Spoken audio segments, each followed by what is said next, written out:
நல்லாவின் பால் முழுதும் கன்றுக்கில்லை, நல்லாவின் பால் முழுதும் கன்றுக்கில்லை, நறும்பூவின் மனம் முழுதும் சோலைக்கில்லை, நெல்லாகும் கதிர் முழுதும் நிலத்துக்கில்லை, நிறைகின்ற நீர் முழுதும் குளத்துக்கில்லை, பல்லாரும் கனி முழுதும் மரத்துக்கில்லை, பண் நரம்பு இசை முழுதும் யாழுக்கில்லை, எல்லாமே பிறர்க்குழைக்க காணுகின்றேன், என் வாழ்வும் பிறர்க்குழைக்க வேண்டுமம்மா என்கிற புதுக்கோட்டை கவிஞர் வாசுப மாணிக்கனாரின் சுபமான வரிகளை சொல்லி, வடக்கே திருச்சி மலைக்கோட்டை, தெற்கே திருமயம் புகழ்கோட்டை, நடுவில் இருக்கும் கலைக்கோட்டை, நாடே புகழும் புகழ்கோட்டை இந்த புதுக்கோட்டை மாநகரில் நாங்க ரொம்ப கர்வத்தோட சொல்லிக்கலாம். இந்த பட்டிமன்றத்துக்கு பிளாக் ஷீப் தொலைக்காட்சியின் சித்திரை திருநாள் சிறப்பு பட்டிமன்றத்துக்கு மக்கள் ஜே ஜேன்னு வந்தாங்க அப்படின்னு நாங்க நம்பிக்கையோட சொல்லலாம். ஏன்னா ஜே ஜே கல்லூரியே வந்திருக்கு.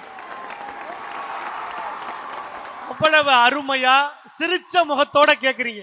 நம்ம பகுதியில தான் இந்த பழமொழி உண்டு, வாயெல்லாம் பல்லு வரப்பெல்லாம் நெல்லு. நாம எவ்வளவு தூரம் சிரிச்சு சந்தோஷமா இருக்கிறோமோ அவ்வளவு தூரம் நம்ம வாழ்க்கையும் சந்தோஷமாக இருக்குங்கிறது தான் இந்த பழமொழி சொல்லுது. நீங்களாம் ரொம்ப அழகா சிரிச்சு ரசிச்சு கேட்குறீங்க. உங்களை மாதிரி ஆட்கள் நீங்கெல்லாம் நல்லா கேட்கறதுனால தான் நாங்கள் நல்லா பேசுகிறோம். இந்த உண்மை எனக்கு எப்போ தெரியுமா தெரிஞ்சுது? கொரோனான்னு ஒன்று வந்துச்சுல, அப்போத்தான் இந்த உண்மை புரிஞ்சுது. ஏன்னா கொரோனா சமயத்துலையும் நாங்கள்லாம் பேசினோம், கூகுள் மீட்லையும் ஜூம்லையும் பேசினோம். அப்போ கைத்தட்ட ஆளே இல்லை. அப்போ தான் எங்களுக்கு புரிஞ்சுது, நாங்கள் நல்லா பேசுறதுனால நீங்கள் நல்லா கைத்தட்டலை, நீங்கள் நல்லா கைத்தட்டதுனால தான் நாங்கள் நல்லா பேசுகிறோங்கிற உண்மையை அப்போ தான் புரிஞ்சுது. ரொம்ப அழகாக கைத்தட்டி ரசிக்கிறீங்க. ஒரு சிறப்பு பட்டிமன்றத்தில் உங்களை எல்லாம் சந்திப்பதில் மற்றற்ற மகிழ்ச்சி. நம்ம ஊருக்கு பக்கத்தில் குன்றக்குடி அப்படின்னு ஒரு ஊர் இருக்கு. இந்த குன்றக்குடியில் குன்றக்குடி அடிகளார்னு ஒரு சுவாமிகள் இருந்தார். இந்த குன்றக்குடி அடிகளார்கிட்ட சிஷ்ய பிள்ளைகள் வந்து சொல்றாங்க, ஐயா கண்ணப்ப நாயனாருக்கு விழா எடுக்கிறோம், நீங்க நிகழ்ச்சிக்கு வந்து பேசணுங்கிறார். உடனே குன்றக்குடி அடிகளார் சொன்னாராம், கண்ணப்ப நாயனாருக்கு விழா எடுக்கிற மாதிரி இருந்தா என்னையா செய்வீங்க? ஒன்றும் இல்லைங்கய்யா, வர்றவங்களுக்கு சாப்பாடு போடுவோம், கண்ணப்ப நாயனாருக்கு பூஜை புனஸ்காரங்கள்லாம் செய்வோம், மாலையில் ஐயா வந்து ஆசி உரை வழங்கணும், அவ்வளவுதான் அப்படின்னாங்களாம். ஆனால் அடிகளார் சொன்னாராம், உலகத்திலேயே முதல் கண் மாற்று அறுவை சிகிச்சையை செய்தவர் கண்ணப்ப நாயனார். அவருடைய குரு பூஜையில 4 பேருக்கு கண்தானம் வழங்க ஏற்பாடு செய்யுங்கள்னு சொன்னார். ஆனா இன்னைக்கும் நம்ம நாட்டில் நிறைய குரு பூஜை நடக்குது. அதெல்லாம் எப்படி நடக்குது அப்படிங்கிறத நாம ஒரு கணம் சிந்திச்சு பார்க்கணும். நிறைய கல்லூரி மாணவர்கள் உட்கார்ந்துருக்கீங்க. தட்டுனா தங்கம் கிடைக்கும், தடவுனா தகரம் கிடைக்கும், படிச்சா வேலை கிடைக்கும். இன்னைக்கு தமிழ்நாட்டில் நடிச்சா நாடே கிடைக்கும்னு ஒரு கூட்டம் உருவாகி இருக்கு. சில நாட்களுக்கு முன்னாடி சென்னையில பெருவெள்ளம் வந்துச்சு. அப்ப சென்னை நகர் முழுக்க வெள்ளக்காடா இருந்தது. தாம்பரத்துக்கு பக்கத்துல ஒரு இந்து சகோதரி, நிறை மாத கர்ப்பிணி, 10 மாதம் குழந்தையை வயிற்றில் சுமந்த அந்த அம்மா கர்ப்பிணி வழியில துடிக்கிறா. அவளை ஆஸ்பத்திரிக்கு அழைச்சிக்கிட்டு போக முடியாது, சுற்றிலும் தண்ணீர் இருக்கிறது. அவசர உதவி எண்ணுக்கு அழைப்பு கொடுக்குறாங்க. யூனுஸ் என்கிற ஒரு தன்னார்வ இளைஞன் அந்த பெண்ணை காப்பாற்றி மருத்துவமனையில் கொண்டு போய் சேர்க்கிறான். இந்து பெண்மணிக்கு அழகான ஒரு பெண் குழந்தை பிறந்தது. பிறந்த பெண் குழந்தைக்கு இஸ்லாமிய சகோதரரின் யூனுஸ் என்கிற பெயரை அந்த குழந்தைக்கு சூட்டினார்கள்னா இதுதாங்க தமிழ்நாடு. இதுதான் தமிழ்நாடு. இந்த இடத்துல தான் கோயிலை கட்டுவோம் அப்படின்னு ஒரு கூட்டம், எப்படியாவது இந்த கோயிலை இடிக்கணும்னு ஒரு கூட்டம். இந்த கூட்டத்துக்கு மத்தியில தான் நாமெல்லாம் வாழ வேண்டி இருக்கு. நீங்கெல்லாம் இந்த நாட்டை விட்டு வெளியில போகலாம், நீங்கெல்லாம் இந்த நாட்டுக்கு தேவையற்றவர்கள்னு ஒரு கூட்டம் சொல்லிக்கிட்டு இருக்கு. இங்கேதான் கோயில் இருக்க வேண்டும் என்று சொல்லுகிறவர்களுக்கு நம்முடைய பக்தி இலக்கியம் ஒரு செய்தி சொல்லுது. என்ன தெரியுமா? நிலத்தில் கோயில் கட்டுவதை விட உளத்தில் கோயில் கட்டினால்தான் ஆண்டவனுக்கே பிடிக்கும் என்பதை இன்றைக்கு மத பூசலை செய்து கொண்டிருக்கிறவர்களுக்கு மனப்பூசல் ஏற்படக்கூடாது என்று பூசலார் நாயனாரின் வரலாறு நமக்கு சொல்லுதுன்னா, இன்றைக்கு தமிழ்நாட்டில் கீழ் சாதி மேல் சாதிங்கிறதெல்லாம் கிடையாது. அதான் ஒரு கவிஞன் ரொம்ப அழகா கேள்வி கேட்டான், எவனடா கீழ் சாதி, யாரடா மேல் சாதி? எல்லோரும் ஒரே சாதி. உன் ரத்தம் என் ரத்தம் இரண்டுமே தமிழ் ரத்தம்னு ஒரு கவிஞன் சொன்னான்னா நமக்குள்ள பாகுபாடு இல்லை, வேறுபாடு இல்லை. அப்படிப்பட்ட ஒரு அற்புதமான சூழ்நிலையில இன்றைக்கு ஒட்டுமொத்த உலகமும் திரும்பி பார்க்கிற ஒரு நிகழ்வு நடந்ததுங்க. 8 நாள் விண்வெளிக்கு போயிட்டு வாமான்னு ஒரு அம்மாவை அனுப்பி வச்சாங்க. ஆனா அந்த அம்மாவை எவ்வளவு நாள் கழிச்சு கூட்டியாந்தோம்? 9 மாதங்களுக்கு பிறகு அந்த அம்மாவை பூமியில தரை இறக்கணும். ஆனா மதம் என்கிற பேய் மனதில் பிடித்தவர்களை நம்மால் இறக்கவே முடியவில்லைங்கிற செய்தியை பதிவு செய்து இந்த சுனிதா வில்லியம்ஸ் பூமிக்கு வந்து இறங்கின உடனே பேட்டி கொடுக்குறாங்க. எனக்கு நம்பிக்கையும் உற்சாகத்தையும் கொடுத்தது பகவத்கீதை தான் அப்படின்னு பேட்டி கொடுத்த உடனே ஒரு பாட்டி என்ன செஞ்சிச்சு, தாம் பேரனுக்கு அன்னைக்கு பிறந்த நாள், பேரனுக்கு பிறந்த நாள் பரிசா பகவத்கீதையை கொடுப்போமேன்னு சொல்லி பகவத்கீதையை கொடுத்தாங்க. அடுத்த நாள் பாட்டிக்கு பிறந்த நாள். பேரன் என்ன தெரியுமா பண்ணா? ஒரு ஃபுட்பால் வாங்கிட்டு வந்தான். அக்கா கேட்டுச்சு, பாட்டி பிறந்த நாளுக்கு போய் யாராவது ஃபுட்பால் கொடுப்பாங்களாடா? பாட்டிக்கும் ஃபுட்பாலுக்கு என்னடா சம்பந்தம்? உடனே பேரன் சொன்னா, எனக்கும் பகவத்கீதைக்கு என்ன சம்பந்தம்? ஏன் பிறந்த நாளுக்கு பாட்டி அதை கொடுக்கலையா, நான் இதைத்தான் கொடுப்பேன்னா. இன்றைக்கு இருக்கிற பிள்ளைகளை சமாளிக்கிறது அவ்வளவு சிரமமா இருக்கு. அந்தமான்ல நிலநடுக்கம் வரும் அப்படின்னு ஒரு அறிவிப்பு வந்துச்சு. பொதுவா நம்ம நாட்டுல வானிலை அறிவிப்பு சொன்னா நடக்காது. இன்னைக்கு மழையே வராதுன்னா அன்னைக்கு தான் மழை வரும். அப்படி அந்தமான்ல நடுக்கம் வரும்னு சொல்லி ஒரு அறிவிப்பு. ஒரு அப்பா என்ன பண்ணாரு, பிள்ளைகளை பாதுகாக்கணுமேனு சொல்லி பிள்ளைகளை நேரா டெல்லியில இருக்கிற தன்னுடைய சொந்தக்காரங்க வீட்டுல கொண்டு போய் விட்டுட்டு வந்துட்டாரு. 3 நாள் ஆச்சுங்க. டெல்லியில இருந்து அந்தமானுக்கு போன் போட்டாங்க, நிலநடுக்கத்தை வேணும்னாலும் டெல்லிக்கு கொடுத்துருங்க, தயவு செஞ்சு உங்க பிள்ளைகளை கூட்டிட்டு போயிருங்கன்ட்டாங்க. இன்னைக்கு வீட்டுல பிள்ளைகளை வச்சு சமாளிக்கிறது அவ்வளவு பிரச்சனையா இருக்கு. அதுவும் ஏப்ரல் மே மாதம்லாம் எதுக்குத்தான் லீவ் விட்டாங்களோன்னு எல்லாரும் யோசிக்கிற மாதிரி ஆயிடுச்சு. அன்னைக்கெல்லாம் சரியா ஏப்ரல் 31 லீவ் விட்டாங்க சார். மே 3ஆம் தேதி ஒரு அம்மா பள்ளிக்கூடத்துக்கு போன் அடிச்சிருச்சு. சரியா 3 நாள் கழிச்சு, எப்ப சார் பள்ளிக்கூடம் திறப்பீங்க? சமாளிக்க முடியலைன்னு. இன்னைக்கு பிள்ளைகளை வளர்ப்பது அவ்வளவு சிரமமா இருக்கு. இன்னைக்கு நம்ம மனசுல இருக்கிற சிக்கலை குழப்பத்தை எல்லாம் தீர்க்கணும்னா என்ன செய்யணும் அப்படின்னு முக்கியமான ஆட்கள்கிட்ட கேட்டா என்ன சொல்றாங்க? குடும்பத்தோட உட்கார்ந்து பேசுங்க ஐயா, மனம் விட்டு பேசுங்க. ஒருத்தருக்கு ஒருத்தர் பேசுனா எல்லா பிரச்சனைகளும் தீர்ந்து போயிருங்கிறாங்க. சரி, நானும் குடும்பத்தோட பேசுறேன்னு ஒரு அப்பா முடிவு பண்ணாரு. அப்பா அம்மா 2 பிள்ளைகள் எல்லாம் ஹால்ல உட்கார்ந்தாச்சு. மூத்த பையன் சொன்னான், மனம் விட்டு பேசுறதுன்னு முடிவாயிருச்சு, நானே முதல்ல பேசுறேன்னா. சூப்பர்ரா தம்பி, நீயே பேசினார் அப்பா. உடனே பையன் சொன்னா, அப்பா நம்ம வீட்டுக்கு ஒரு நாய் வாங்கணும்பா அப்படின்னா. இந்த உரையாடலை நகைச்சுவையா மாத்தலாம்னு அப்பா நினைச்சு, அதான் அப்பா நான் இருக்கனேடா, அப்புறம் எதுக்கு நாயின்னார் அப்பா. உடனே பையன் தலையை கீழே தொங்க போட்டுக்கிட்டே சொன்னா, நீங்க இருக்கீங்கப்பா, ஒரு நல்ல நாயா வாங்கணும்பான்னு. அந்த அம்மாவுக்கு ஒரே சந்தோஷம், நாம சொல்ல முடியாதெல்லாம் இவன் சொல்றானேன்னு. இன்னைக்கு ஒவ்வொரு இடத்திலையும் ஒவ்வொரு விதமான சிக்கல் இருக்குங்க. அதுவும் கல்லூரி பேராசிரியர்கள்ட்டெல்லாம் இருக்கிற சிக்கல் என்ன தெரியுமா? நம்மளெல்லாம் நம்ம அம்மா தாலாட்டு பாடி ஒரு குழந்தையை தூங்க வைக்கிறதுக்கே சிரமப்படுவா. ஆனா கிளாஸ்ல இருக்கிற 40 குழந்தைகளையும் தூங்க வைக்கிறவங்களை நாம தாய்க்கும் மேலன்னு தானுங்க பாராட்டணும். ஆனா இந்த நாட்டினுடைய அரசியல் அமைப்பு சட்டத்தையே தீட்டி கொடுத்தாரே அண்ணல் அம்பேத்கர், அவர் தன் பெயரோடு இணைத்து கொண்டதே தன் ஆசிரியரின் பெயரைத்தான் என்பதை மறந்துவிடவே கூடாது. பீமாராவுங்கிற ஒரு ஆசிரியர் இல்லைன்னா நமக்கு அம்பேத்கர் இல்லைங்க. இப்ப இந்த பேராசிரியர்கள் இல்லை என்றால் இந்த அற்புதமான மாணவ செல்வங்கள் இல்லை, இந்த மாணவர்கள் இல்லை என்றால் நாளைய இந்தியாவே இல்லை என்கிற செய்தியை சொல்லி பிளாக் ஷீப் தொலைக்காட்சியில ஒரு அற்புதமான சித்திரை திருநாள் பட்டிமன்றம், ரொம்ப அழகான ஒரு தலைப்பு கொடுத்திருக்கிறாங்க. எதை செய்தாலும் புதுமையா செய்யறது புதுக்கோட்டைக்கு சிறப்பு. எல்லாத்திலையும் புதுமை இருக்கும். புதுக்கோட்டையில நிறைய படைப்பாளர்களை கொண்ட ஒரு ஊர் புதுக்கோட்டை. நிறைய படைப்பாளர்களை கொண்டிருந்தாலும் கூட அதை விட நிறைய பண்பாளர்களை கொண்ட ஊர் புதுக்கோட்டை தான். நான் வாஞ்சையோடு வரவேற்று அருகழைத்துக் கொள்ளுகிற பக்குவமும் பண்பும் உங்களுக்கு இருக்கு. இந்த புதுக்கோட்டை மாநகர்ல சித்திரை திருநாள் சிறப்பு பட்டிமன்றத்துக்கு சிக்கலான தலைப்பு. ஏன் தெரியுமா? தலைப்புலயே சிக்கல் இருக்கு. பிறக்கிற புத்தாண்டில் இருக்கிற சிக்கல்கள் இன்னும் நீளுமா, இத்தோடு மீளுமா அப்படிங்கறத தலைப்பு. வித்தியாசமான தலைப்பா இருக்குல்ல.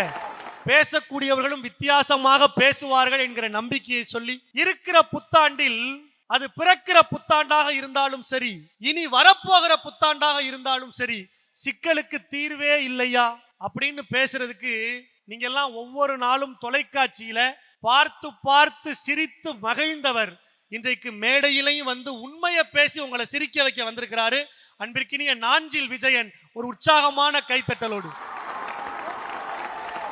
அவரோட சேர்ந்து அரசாங்கம் இலவச பேருந்து விட்டது யாருக்கு பயன்பட்டுச்சோ இல்லையோ, எங்க அக்காவுக்கு தினசரி பயன்படுது. இன்னைக்கு பட்டிமன்றத்துக்கு நேத்து மத்தியானமே கிளம்பிருச்சு. பெண்கள் பயணம் செய்ய இலவச விடியல் பேருந்திலேயே பயணம் பண்ணி புதுக்கோட்டைக்கு வந்திருக்கு. அற்புதமான பாடலால் நம் இதயத்தை கவரக்கூடிய பண்பாளர் இசை அரசி மலர்விழி அவர்கள் பிரச்சனை நீளும்னு பேசுறாங்க. அந்த பக்கம் கடைசியா கொங்கு தமிழால் எங்கும் தமிழை நிறைத்து கொடுக்கிற அன்பிற்கினிய அண்ணன் கோவை தனபால் அவர்கள் பிரச்சனைகளும் சிக்கலும் நீண்டு கொண்டுதான் இருக்கும்னு பேசுறாரு. அப்படியே இந்த பக்கம் பாருங்க, அப்படியே தன்னம்பிக்கையா இருக்கிறாங்க. ஒவ்வொரு பூக்களுமே சொல்கிறதே வாழ்வென்றால் போராடும் போர்க்களமே அப்படிங்கிற நம்பிக்கையோட நாங்க 3 பேர் வந்திருக்கிறோம் அப்படின்னு அற்புதமான திரைப்பட பாடல்களை நமக்கு வழங்கி நம் இதயத்தை மகிழ்ச்சி கடலில் ஆழ்த்திய திரைப்பட பாடலாசிரியர் இந்த புதுக்கோட்டை மண்ணின் மைந்தர் அன்பு அண்ணன் தனிக்கொடி அவர்கள் சிக்கல்கள் மீளும்னு பேச வந்திருக்கிறாரு. அந்த அணி சார்ந்து பேசுவதற்கு இவங்களை நாம செல்போன் பிரபலம்னு சொல்றதா, டிவி பிரபலம்னு சொல்றதா, சினிமா பிரபலம்னு சொல்றதான்னு தெரியல. ஆனா இவங்க நிச்சயமாக தமிழ் பிரபலம். அன்பிற்கினிய அக்கா டிஜே லயா அவர்கள் நிச்சயமா இதுக்கு ஒரு தீர்வு இருக்கு அப்படின்னு பேச வந்திருக்கிறாங்க. அந்த அணி சார்ந்து பேசுவதற்கு இந்த நிகழ்ச்சியினுடைய இயக்குனர் கண் துஞ்சாது பசி பட்டினியோடு இந்த நிகழ்ச்சியை ஒருங்கிணைச்சிருக்கிறாங்க. அவங்கள பார்த்தாலே தெரியும் பல நாள் சாப்பிடாதது மாதிரியே இருப்பாங்க. ஆனா அவங்க சொல்றாங்க நிச்சயமா தீர்வு உண்டு, நிச்சயமா மீட்க முடியும் அப்படின்னு பேசுறாங்க. புதுக்கோட்டைக்கு பக்கத்தில் இருக்கிற மாத்தூர் என்கிற ஒரு சின்ன கிராமத்தில் பிறந்து இன்றைக்கு ஒட்டுமொத்த தமிழ்நாட்டையும் வலம் வந்து கொண்டிருக்கிற சாதனை பெண், தமிழ்நாடு அரசு விருதாளர் சிங்கப்பெண் சிவநந்தினி அவர்கள். அவங்க மீளும் அப்படின்னு பேசுறாங்க. இந்த 6 பேரும் மிகச்சிறப்பாக பேசி இந்த பட்டிமன்றத்தை ஒரு சாதனை மன்றமாக மாற்றுவார்கள் என்கிற நம்பிக்கை எனக்கு இருக்கு. நம்மெல்லாம் ராத்திரி நேரம் தூங்கும் போது இந்த ஓர் அறிவு படைச்ச கொசு நம்மளை தூங்காம படுத்தும். இந்த சாதாரண கொசு பட்டுன்னு அடிச்சா பொட்டுன்னு போயிரும்ல, அந்த சாதாரண கொசு நம்மளை தூங்க விடாம பாடா படுத்தும். ஆனா யோசிச்சு பார்த்திருக்கீங்களா, ஓர் அறிவு படைச்ச அந்த கொசு கூட தன் வாழ்க்கையை முடித்துக் கொள்ளுகிற போது கைத்தட்டல் வாங்கிட்டு தான் முடிச்சுக்குது. ஆக இந்த 6 அறிஞர் பெருமக்களுக்கும் ஒரு உற்சாகமான கைத்தட்டல்களை பட்டிமன்றம் நிறைவு வரைக்கும் நீங்க கொடுக்கணும். நாளைய இந்தியா அது இளைய இந்தியா, இளைஞர்களால் ஆன இந்தியா என்பதை மெய்ப்பித்துக் கொண்டிருக்கிற பிளாக்ஷிப் தொலைக்காட்சியின் சித்திரை திருநாள் சிறப்பு பட்டிமன்றத்தில் உங்கள் அனைவரையும் சந்திப்பதில் மற்றற்ற மகிழ்ச்சி. பிறக்கிற புத்தாண்டில் இருக்கிற சிக்கல்கள் நிச்சயமாக மீளும் என்கிற நம்பிக்கையோடு பட்டிமன்றத்தை தொடங்குகிறோம். திரைப்பட பாடலாசிரியர் அன்பு அண்ணன் தனிக்கொடி அவர்கள் வருகிறார். வாங்க, ஒரு உற்சாகமான உரையை இந்த மன்றத்திற்கு தாங்க. ஜே ஜே என்று கூடியிருக்கிற மக்களை பற்றி சொன்னீர்கள். ஒரு ஜே என்றாலே ஒரு வெற்றி தான். ஜே ஜே என்று பல வெற்றிகளை காண இருக்கிற என் அன்பு மாணவர்களை நான் வணங்கி வருகிறேன். மொட்டவிழ்ந்து பூவெடிக்க, மொய்வண்டு தேன் குடிக்க, செட்டசைந்து பண்ணெடுக்க, செங்கமலம் கண்ணடிக்க, பட்டவனம் பால் வடிக்க, பச்சைமையில் தான் நடிக்க, ஒட்டுமன பொதிகையிலே ஊனெடுத்து உயிர் வளர்த்து, கற்றுணர்ந்த பாவலரின் கைகளிலே விளையாடி, முற்றுணர்ந்த ஞானியர்தம் மூச்சாகி பேச்சாகி, குற்றமர வெற்றி கண்ட கொற்றவர்க்கு பின் என்னை பற்றி வரும் பூந்தமிழையே உன் பாதத்தை வணங்குகிறேன். இது நான் எழுதின கவிதை தான், கைத்தட்டக்கூடாதா?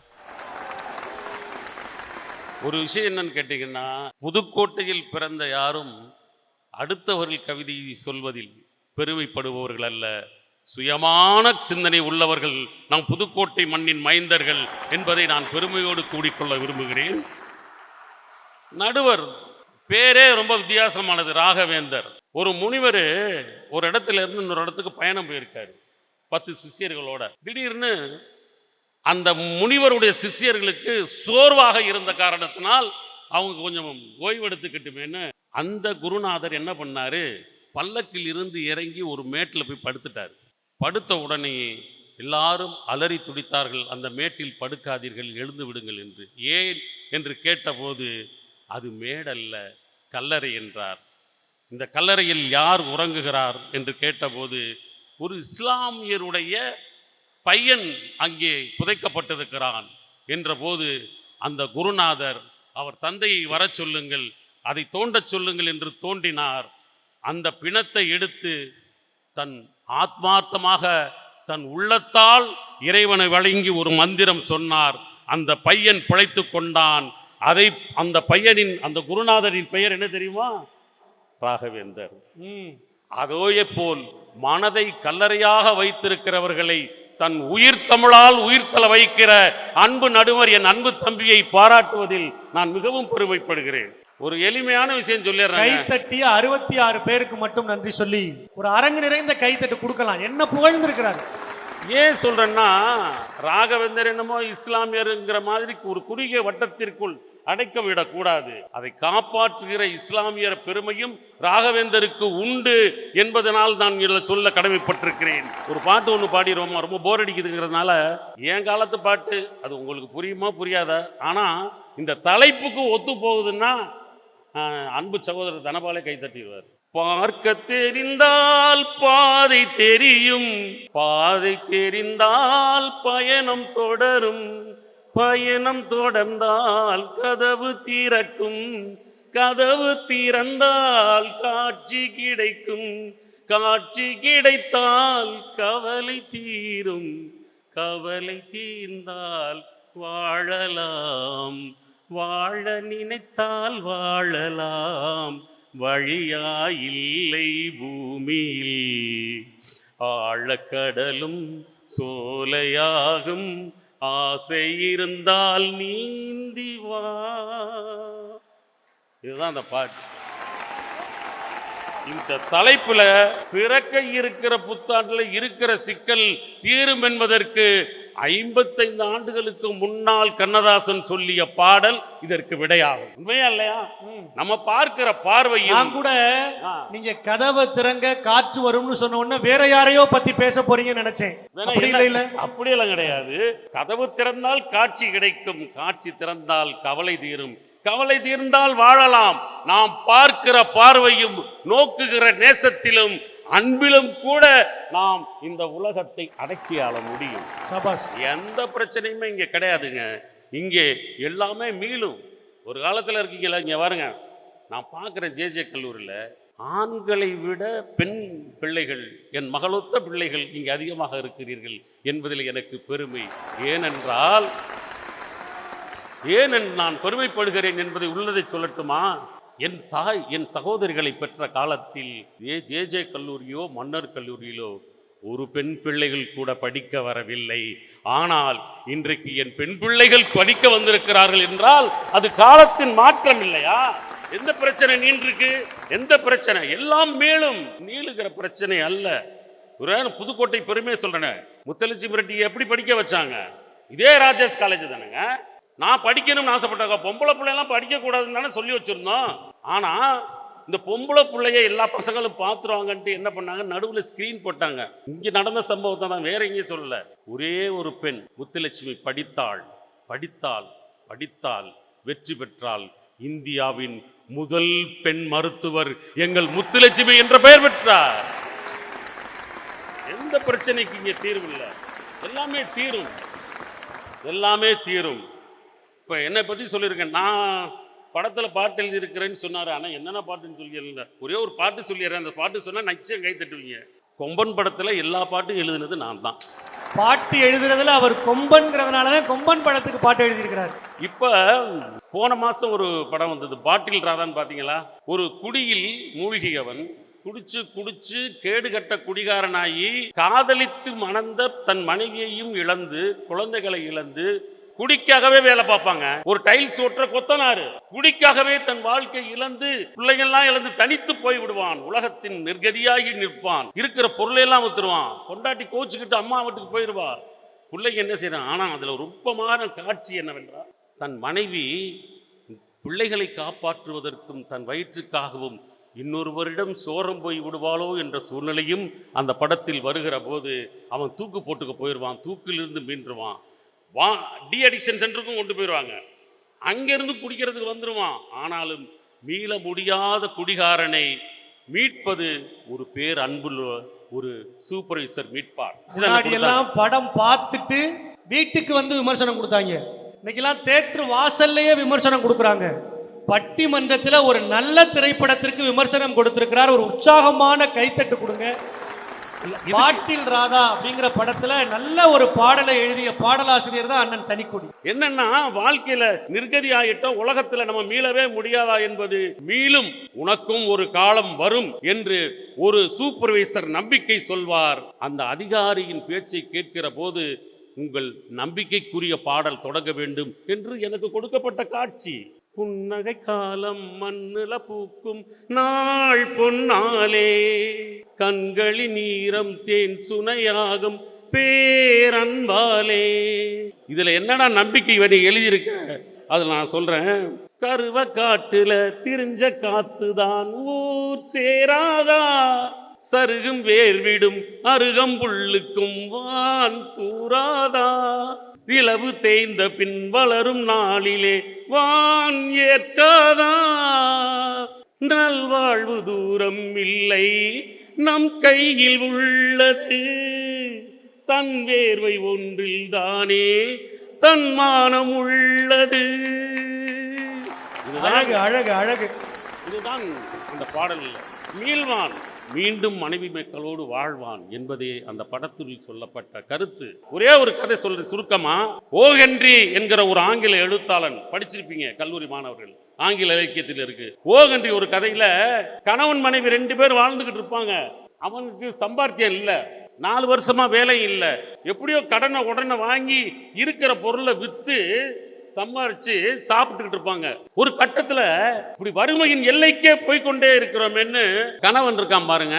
வறுமையை மீறி தன் மனைவியை பார்க்கறான். கூந்தல் 6 அடி கூந்தலுங்க. அதுக்கு எண்ணெய் வாங்கி கூட, பூ வாங்கக்கூட, ஒரு ஏற்பின் வாங்கக்கூட துப்பு இல்லாம நம்ம வாழ்க்கை நடத்திக்கிட்டு இருக்க என்ன பண்ணா, ஏதாவது நம்ம மனைவிக்கு செய்யணுமே அப்படின்னு சொல்லிட்டு தாங்கிட்ட வார் இல்லாத ஒரு வாட்ச் இருந்துச்சு. இது சும்மா தானே இருக்குன்னு சொல்லிட்டு அதை கொண்டு வித்துட்டு தன் மனைவிக்கு தேவையான பூ, வாசனை திரவியம், ஏற்பின், ரிப்பன் எல்லாம் வாங்கிட்டு வந்தான். வாங்கிட்டு வந்து மேசையில் விரிச்சு வச்சுட்டு, ஏம்மா இங்கே வந்து பாருமா உனக்கு என்ன வாங்கிட்டு வந்திருக்கேன்னு.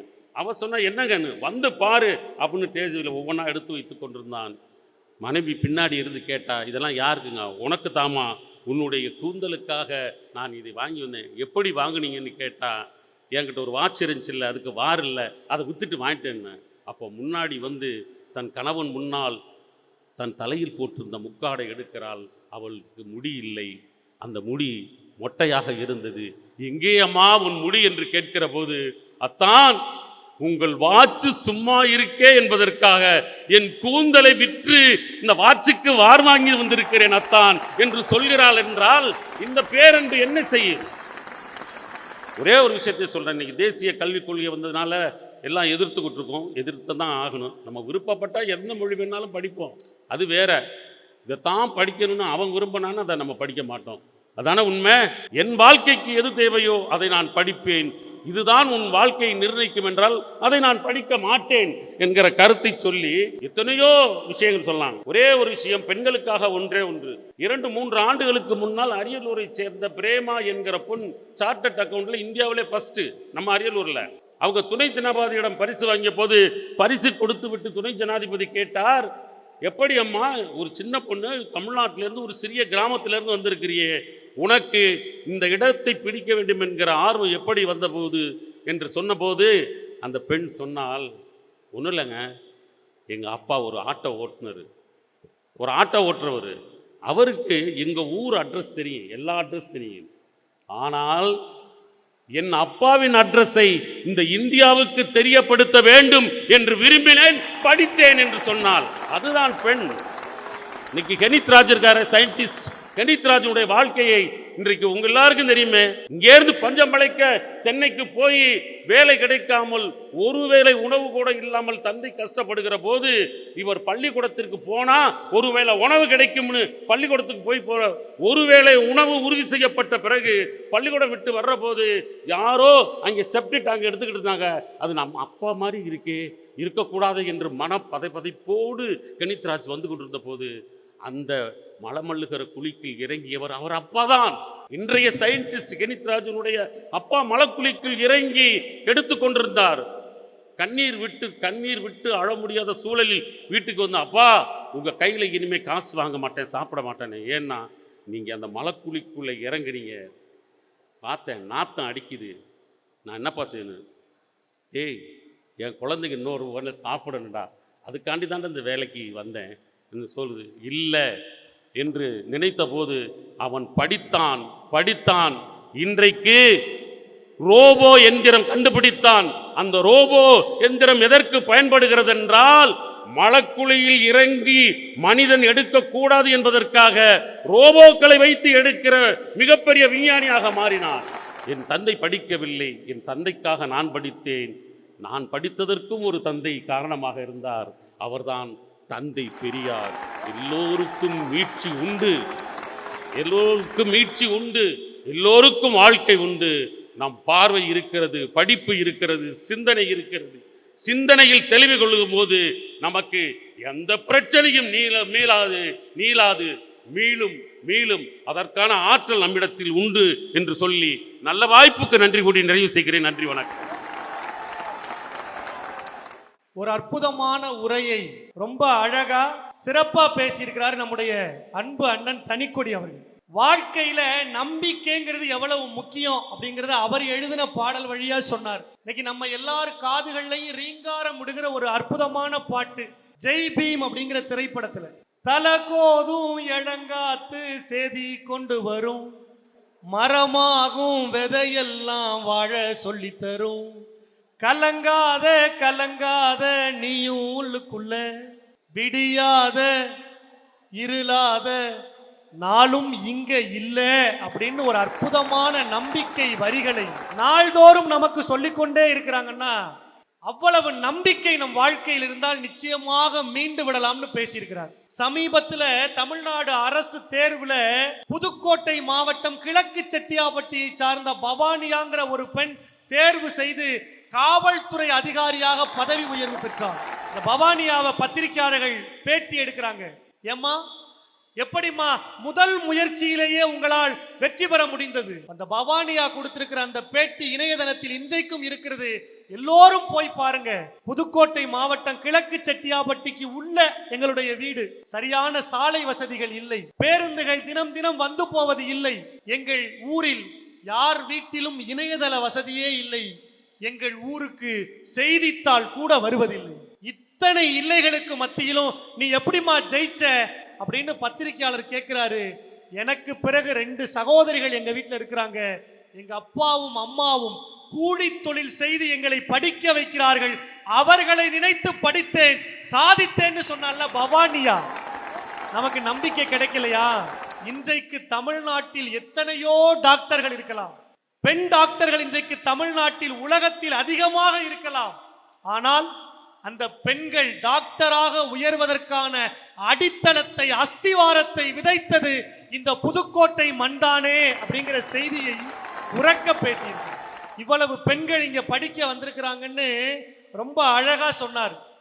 கண்டக்டர் ஆவது மட்டும் பெண்கள் அல்ல, இன்றைக்கு கண்டக்டராகவும் பெண்கள் சாதித்திருக்கிறார்கள். மறக்க முடியுமா? ரொம்ப அழகா இன்றைக்கு நம்முடைய நாட்டில் இருக்கிற சிக்கல்களை நம்பிக்கை வச்சா தீர்க்க முடியும்னு நம்ம கவிஞர் சொல்லியிருக்கிறார். அந்த நம்பிக்கை என்ன விலை அப்படின்னு கேட்கறதுக்கு அடுத்து ஒருத்தர் வர்றாரு.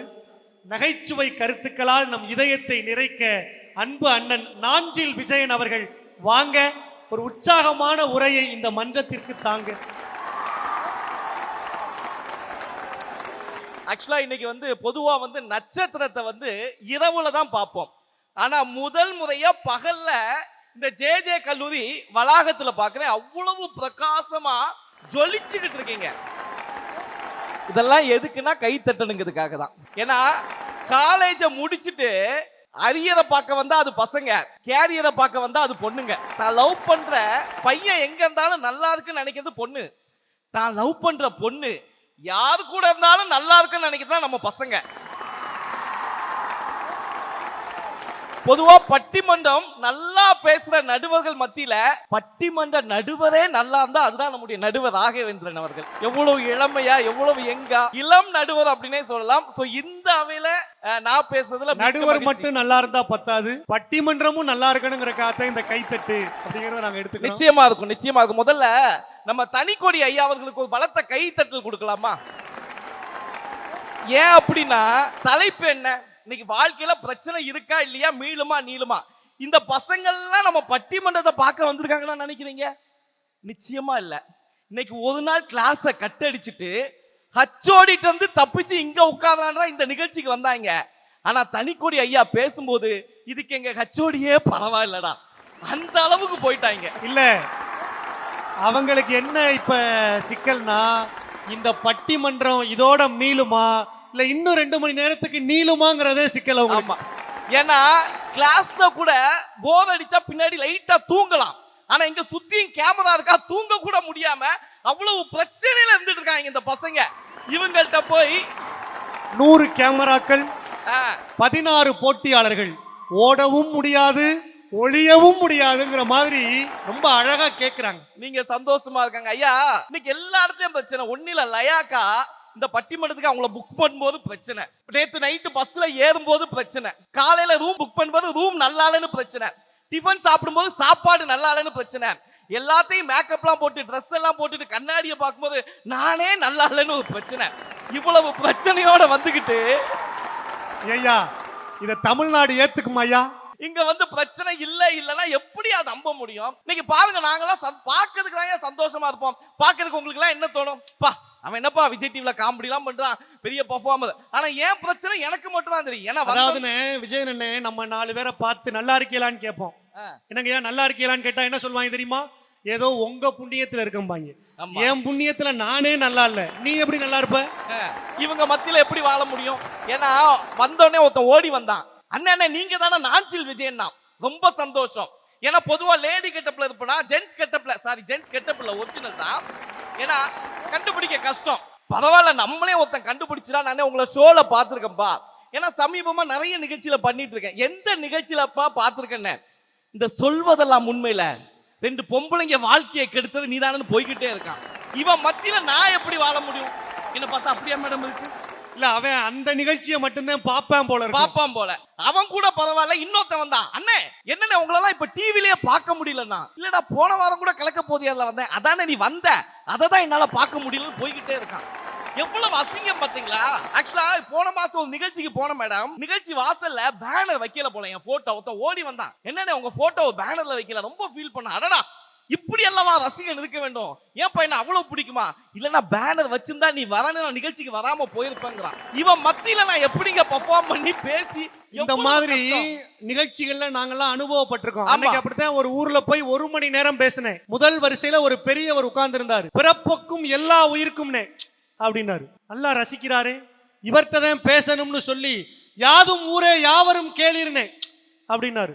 சூப்பரா ரசிக்கிறாருன்னு சொல்லி நற்றினை நல்ல குறுந்தொகை 10 500 பரிபாடல் கலித்தொகை அகம் புறம்னு எல்லாம் பேசி முடிச்சுட்டு கீழே இறங்கி போனேன்.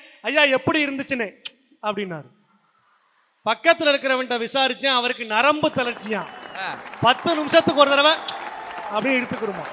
ஆனா இங்க உண்மையிலேயே நல்ல ரசிகர்கள்யா. ஏன்னா நல்ல கை தட்டுறாங்க, என்ஜாய் பண்றாங்க. ஆனா எனக்கு எல்லாருக்கும் வாழ்க்கையில பிரச்சனை இருக்கும். நம்ம தனிக்கொடி ஐயாக்கு பேர்லயே பிரச்சனை. ஏன்னா போன மாசம் ஒரு நிகழ்ச்சியில தனி கொடின்னு கூப்பிடுறதுக்கு பதிலா தனி குடின்னு கூப்பிட்டாங்க. நல்ல வேளை தனி வெடின்னு போடி கொளுத்தாம இருந்தாங்க. அங்க கேக்குறாங்க, அது என்னையா தனி குடின்னு, அவங்க தனியா உட்கார்ந்து குடிப்பாரான்னு உள்ள உட்கார்ந்து ரிசர்ச்சே பண்ண ஆரம்பிச்சிட்டாங்க.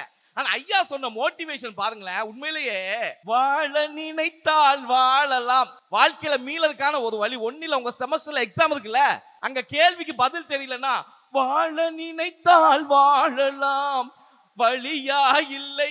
வண்டிக்கு லோன் கட்டுவான்ல, லோன் கேட்கும் போது அவன்கிட்ட சொல்லுங்க வாழ நினைத்தால் வாழலாம். காலேஜ்ல ஃபீஸ் கேட்பாங்கல்ல, அப்ப சொல்லுங்க வாழ நினைத்தால் வாழலாம். என்னையா அது பாட்டு படத்துல, அது வாழ்க்கைக்கு யூஸ் ஆகுமா? இதுல இன்னும் எனக்கு ரொம்ப கஷ்டமான ஐயா தனிக்கொடி ஐயா மேல என்னன்னா, அழகா ஒரு விஷயம் சொன்னாரு. ஒரு கணவருக்கு வாட்ச் இல்லையா, ஒரு அம்மா தன்னுடைய கூந்தலை எடுத்தாங்களா, அதை வித்து வாட்ச் வாங்கி கட்டினாங்களா. ஆனா இதெல்லாம் நினைக்கும் போது லயாக்காக்கு இப்படி ஒரு நிலைமை வந்தா என்ன ஆகும் நினைச்சு பாருங்க. உண்மையிலேயே எங்க அண்ணனுக்கு வாட்ச் இல்லைன்னா லயாக்கா கூந்தலுக்கு என்ன பண்ணும்? அவ்வளவு பிரச்சனை. ஒவ்வொருத்தங்களுக்கு ஒவ்வொரு பிரச்சனைங்க சார். நான் ஒரு மோட்டிவேஷன் எடுத்தேன் சார். என்னன்னா, நான் ஒரு விஷயம் முடிவு பண்ணேன், வாழ்க்கையில இனி பொய்யே சொல்லக்கூடாது. ஏன்னா நிறைய பொய் சொல்லிட்டேன், இனிமே நான் பொய் சொல்லக்கூடாது முடிவு எடுத்தேன், இனி பொய்யே பேசக்கூடாது அப்படின்ட்டு. டக்குன்னு உண்மையை சொன்னா எப்படியா? ஆமா, கடவுளை இனி வாழ்க்கையில பொய்யே பேசக்கூடாது முடிவு எடுத்துட்டு பின்னாடி திரும்பி பாக்குறேன், என்னுடைய ஆசை மனைவி வந்து கேட்குறா, என்னங்க நான் எப்படி இருக்கேன்ட்டு. சத்திய சோதனை.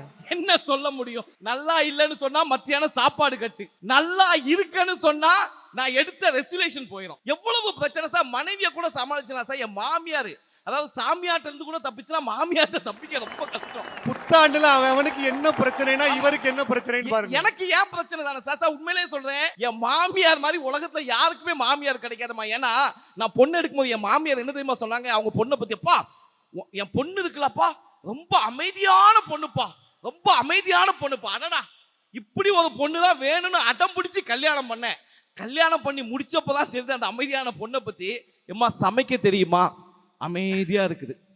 அம்மா பாத்திரம் கழுவ தெரியுமா? அமைதியா இருக்குது. அம்மா துணி துவைக்க தெரியுமா? அப்பவும் அமைதியா தான் இருக்கு. அப்ப புரியல மேடம் அந்த அமைதி, இப்பதான் புரியுது அந்த அமைதி. அதோட என் வாழ்க்கையில அமைதி முடிஞ்சு போச்சு. நான் என்ன சொல்றேன், போல அமைதி அமைதி அமைதியோ அமைதி.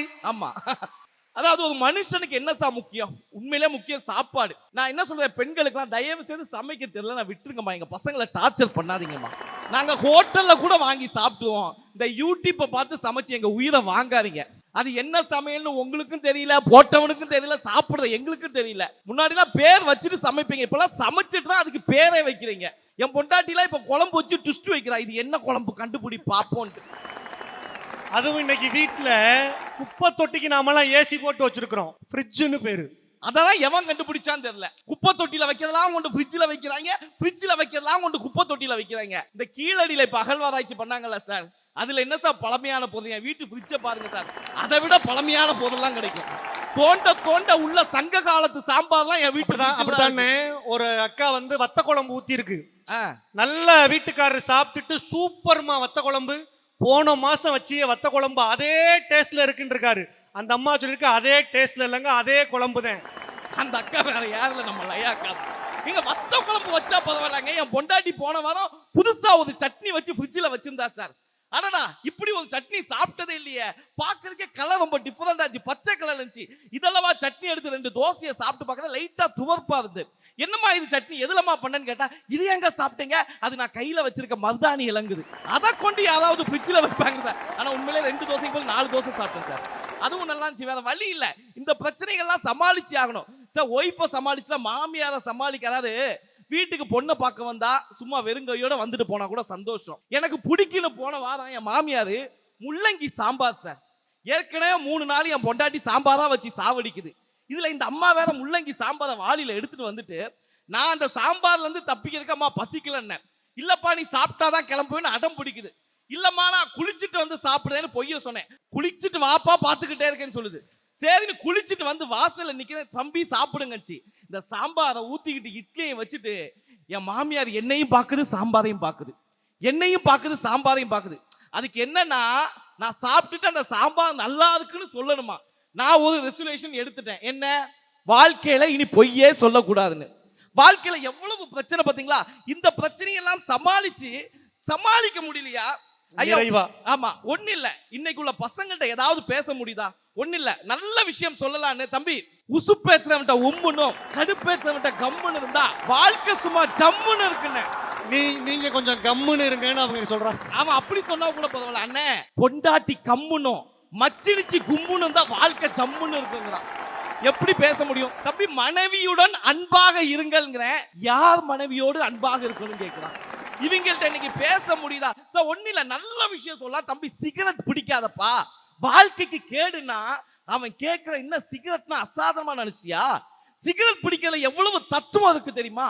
சிகரெட் பிடிக்கிறதுல என்னடா தத்துவம் அண்ணே? அந்த சிகரெட்டை இழுத்துட்டு அந்த புகையை கீழே விட்டா நாங்க எதையோ யோசிச்சுட்டு இருக்கேன்னு அர்த்தம். அதே சிகரெட் புகைய மேல விட்டனா வாழ்க்கையில ஏதோ பிரச்சனை இருக்குதுன்னு அர்த்தம். அதே சிகரெட்டை அடிக்காம அப்படியே கையில வச்சுட்டு இருந்தா அடுத்து என்ன பண்ணலாம்னு யோசிக்கிறேன்னு அர்த்தம். அதே சிகரெட்டை டப்புன்னு போட்டு கீழே அணைச்சா வாழ்க்கையில ஏதோ பெருசா முடிவெடுத்துட்டேன்னு அர்த்தம்னு ஒரு புகைப்பிடிக்கிறதுக்கே இவ்வளவு விளக்கம் கொடுக்குறான். இவங்க மத்தியில எப்படிங்க பிரச்சனை இல்லாம இருக்கும்? இன்னைக்கு எங்க போனாலும் பிரச்சனை. கடைசியா நான் ஒரே ஒரு கதை மட்டும் சொல்லிட்டு முடிவு பெறலாம் நினைக்கிறேன். இன்னைக்கு நாட்டுல இந்த குட்டி கதை சொல்றவங்க தொல்லை தாங்க முடியலங்க ஐயா. குட்டி கதை சொல்லலாம், குட்டிகளுக்கு தான் போய் கதை சொல்லக்கூடாது. அதாவது எல்லாருக்கும் தெரிஞ்ச ஒரு கதை. இன்னைக்கு நல்லவனா அதுக்கெல்லாம் எவ்வளவு பிரச்சனை நான் சொல்றேன். ஏன்னா வாழ்க்கையில நம்ம எல்லாருக்கும் சொல்லி கொடுக்குறேன் நல்லவன். ஒரு விறகு வெட்டுறவரு தன்னுடைய கோடாரியில விறகு வெட்டிட்டு இருக்கும்போது அந்த கோடாரி தவறி ஆத்துல விழுந்துச்சு. அந்த ஆள் ஃபீல், ஏன்னா ரொம்ப வறுமையில் இருக்கும்போது என்னையா கோடாரி விழுந்துச்சு. அப்போது தேவதை வந்தாங்க. என்னப்பாச்சு? அம்மா என் கோடாரி விழுந்துடுச்சுன்னு. அந்த அம்மா உள்ள இருந்து ஒரு தங்கத்துல ஒரு கோடாரி எடுத்தாங்க. அப்பா இதுவா உன் கோடாரி? இல்லம்மா இது இல்ல. அடுத்து வெள்ளியில ஒரு கோடாரி எடுத்தாங்க. அப்பா இதுவா உன் கோடாரி? இது இல்ல. அடுத்து உண்மையிலே அந்த இரும்பு கோடாரி எடுத்தாங்க. இதுதான் உன் கோடாரியா? ஆமாமா இதுதான் உன் கோடாரி. நீ ரொம்ப நேர்மையா இருக்க, நீ நல்லவனா இருக்க, இந்த 3 கோடாரியும் நீயே வச்சுக்கோன்னு அந்த தேவதை கொடுத்துட்டு போயிடுச்சு. அந்த ஆள் வீட்டுக்கு வந்தாலும் நடந்ததை சொன்னாதான் அவங்க பொண்டாட்டி நம்பல. அது எப்படி தேவதை வந்துச்சான், தங்கத்துல குடிச்சுச்சான், யாருக்கிட்ட கதை விடுற? எங்க என்ன கூட்டிட்டு போ, அந்த தேவதையை நானும் பார்க்கிறேன். அந்த அம்மா கூடயே வந்துச்சு. அவரும் ஆத்தங்கரையில கூட்டிட்டு போனது அந்த அம்மாவே தவறி விழுந்துடுச்சு. அதே மாதிரி தேவதை வந்துச்சு. முதல்ல நயன்தாராவை கூட்டிட்டு வந்து, தம்பி இதா உன் பொண்டாட்டின்னு கேட்டுச்சு. விக்னேஷ் சிவன் சண்டைக்கு வந்துருவாரியா? நயன்தாரா மாதிரி லுக் லைக்ல ஒரு பொண்ணை கூட்டிட்டு வந்து உடனே அந்த ஆளு ஆமா ஆமா இதான் என் பொண்டாட்டி. என்னப்பா நீ ரொம்ப நல்லவன்னு பார்த்தா இப்படி இருக்க, இவ்வளவு கேவலமான நினைச்சு கூட பார்க்கலாமா? நீ ஃபர்ஸ்ட் நயன்தாரா மாதிரி ஒருத்தங்களை கூட்டு வருவ, அடுத்து திரிசா மாதிரி ஒருத்தங்களை கூட்டு வருவேன், கடைசி என் பொண்டாட்டியை கூட்டு வருவேன். இதான் என் பொண்டாட்டின்னு சொன்னா 3ஐயும் நீயே வச்சுக்கன்னு கொடுத்துட்டு போயிடுவேன். எவனால சமாளிக்க முடியும்னு சொன்னாங்களா? இது போலதான் வாழ்க்கையில இன்னைக்கு எவ்வளவோ பிரச்சனைகள் இருக்கு. இன்னைக்கு எல்லாம் சொல்றாங்க பிரச்சனை இல்லை பிரச்சனை இல்லைன்னு. இன்னைக்கு பெண்கள் பாதுகாப்பா நடக்க முடியுதா? பெண்களுக்கு எவ்வளவு பிரச்சனை, படித்தா இளைஞர்களுக்கு வேலை கிடைக்குதா? இன்னைக்கு பெற்றோர்களை இந்திய சமுதாயம் நல்லா பார்த்துக்கிறாங்களா? இப்படி இந்திய சூழ்நிலையில் பிரச்சனைகள் நீளுமே என சொல்லி வாய்ப்பளித்த அத்துணை நல் உள்ளங்களுக்கும் நன்றி கூறி விடைபெறுகின்றேன். நன்றி, வணக்கம். ஒரு உற்சாகமான கைத்தட்டு கொடுங்க. ரொம்ப அழகா கலகலப்பா இந்த மன்றத்துல பேசி இருக்கிறார். புகையை வச்சு இப்படி ஒரு தத்துவம் சொல்ல முடியும்னு எனக்கு தெரியாது. புகை நமக்கு பகை என்றாலும் கூட புகையை வைத்து நம் எல்லோருக்கும் புன்னகையை வரவழைத்திருக்கிறார்ல, அதுக்காகவே ஒரு உற்சாகமான கைத்தட்டு. ரொம்ப அழகா பேசியிருக்கிறார். பிறக்கிற புத்தாண்டுல வெளியிலலாம் சிக்கல் இல்லைங்க, எனக்கு வீட்டிலேயே 1008 சிக்கல் இருக்குன்னு. அதுவும் சாமியாரை கூட நம்பிடலாம், மாமியாரை நம்ப முடியாதுன்னு பாருங்க. நிறைய பேருக்கு உண்மைன்னு கைத்தட்டுறாங்க. ரொம்ப அழகா பேசியிருக்கிறாரு. அன்னைக்கு அப்படித்தான் ஒரு வீட்டுக்காரனே உங்களை மாதிரியே புதுசா கல்யாணமானவர், எப்ப பாரு ஒரே குழம்பே வைக்கிறியம்மா, குழம்புல ஒரு சேஞ்ச் வேண்டாமான்ட்டு போயிட்டாரு. ராத்திரி சாப்பிட வந்திருக்காரு, சாப்பாட்டு மேசையில எல்லாம் வச்சிருக்கிறாங்க, குழம்பை எடுத்து ஊத்துறாரு, தட்டுல ஒரு 5 ரூபா காயின் விழுகுது. என்னம்மா 5 ரூபா காயின் விழுகுது? நீங்க தானங்க குழம்புல சேஞ்ச் வேணும், நீங்க அதான் அப்படி. இன்னைக்கு வாழ்க்கையில இவ்வளவு சிக்கல் வீட்டுக்குள்ளேயே இருக்கு.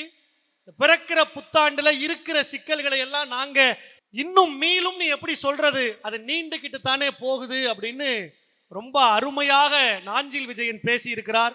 இதுக்கு உடனடியாக மறுப்பு சொல்ல செல்போன் பிரபலம், சின்னத்திரை பிரபலம், வண்ணத்திரை பிரபலம், எங்கள் எண்ணத்திரையில் தமிழ் பிரபலம் விஜே லயா அவர்கள் வாங்க ஒரு உற்சாகமான உரையை இந்த மன்றத்திற்கு தாங்க. முத்து விளைகின்ற 3 கடல் சூழ்ந்திருக்கும் தென்னகத்திலே அன்றும் இன்றும் என்றும் இளமை மாறாது வீற்றிருக்கும் என் முத்தமிழே, முதற் தமிழே, மூத்த தமிழே, நற்றமிழே, நறுந்தமிழே, நாடகத்தமிழே, நாட்டிய தமிழே, இலக்கண தமிழே, இலக்கிய தமிழே, தேனே, திகட்டாத திரவியமே, தாயே என் தமிழே, தந்தாயே நாவில் சரம் சரமாய் தமிழ் தேனை, உன்னை மறப்பேனா அல்லது உன்னை வணங்காமல் இருப்பேனா? உன் சின்ன மகளின் சிறந்தாழ்ந்த வணக்கங்கள். அனைவருக்கும் வணக்கம். உலகமெங்கும் உள்ள அனைத்து தமிழ் உள்ளங்களுக்கும் இனிய சித்திரை திருநாள் நல்வாழ்த்துக்கள். தம்பி என்னென்னமோ பேசிட்டு போய் உட்கார்ந்துருக்காப்புல. தம்பி பெண் தானே, பெண் சாஃப்டா இருப்பா அப்படின்னு நினைக்காதீங்க. நான் கொஞ்சம் ரகடான ஆளு. நீங்க பேசும்போது எனக்கு இதான் தோணுச்சு, எங்களை நீ இன்னும் பைத்தியக்காரனாவே நினைச்சிட்டு இருக்கேல நீ, அந்த மாதிரி தோணுச்சு. இந்த காரணமே இல்லாம சண்டை போடுறதும், ஹேர்பினே இல்லாமல் ஷோவில் கொண்ட போடுறதும் நாஞ்சில் விஜயனுக்கு கை வந்த கலை. அப்போ பாப்பா எனக்கு அந்த பிரச்சனை இருக்கு, இந்த பிரச்சனை இருக்கு. சொன்னாரு அண்ணா பாடினாரு, வாழ நினைத்தால் வாழலாம். எங்க டிவிக்கு வண்டி கட்டணும், அவர்கிட்ட போய் சொல்லுங்க. வாழ நினைத்தால் வாழலாம். எங்க காலேஜ் ஃபீஸ் கட்டணும், அவர்கிட்ட போய் சொல்லுங்க அப்படின்னு தம்பி கேட்டாப்ல. நியாயம்தான். ஒவ்வொரு அப்பாவும் ஒவ்வொரு அம்மாவும் இங்க இருக்கக்கூடிய ஜே கல்லூரியில் படிக்கக்கூடிய மாணவ மாணவிகள்ல எத்தனை பேருடைய அப்பா அம்மா பட்டப்படிப்பு வாங்கியிருக்காங்கன்னு எனக்கு தெரியாது. ஆனா தான் பெறாத கல்வியை என் புள்ள பெறணும் அப்படிங்கிறதுக்காக ஒவ்வொரு அப்பா அம்மாவும் போராடி தான் வந்திருக்காங்க. கனிக்கொடி அண்ணன் சொன்னாராம், என் பொண்டாட்டிக்கு முடியை விற்று வாட்ச் வாங்கி கொடுத்தாங்க. லயாக்கா நிலமைய நினச்சா அதை விட பாவமாக இருக்கு அப்படின்னு சொன்னார். ஒன்றும் இல்லை, கொஞ்ச நாளைக்கு முன்னாடி கேன்சர் அவேர்னஸ்க்காக பேசும்போது கேன்சர் பேஷண்ட்ஸ்க்காக என்னுடைய முடியை மொட்டை எடுத்து தானமாக கொடுத்துட்டேன்.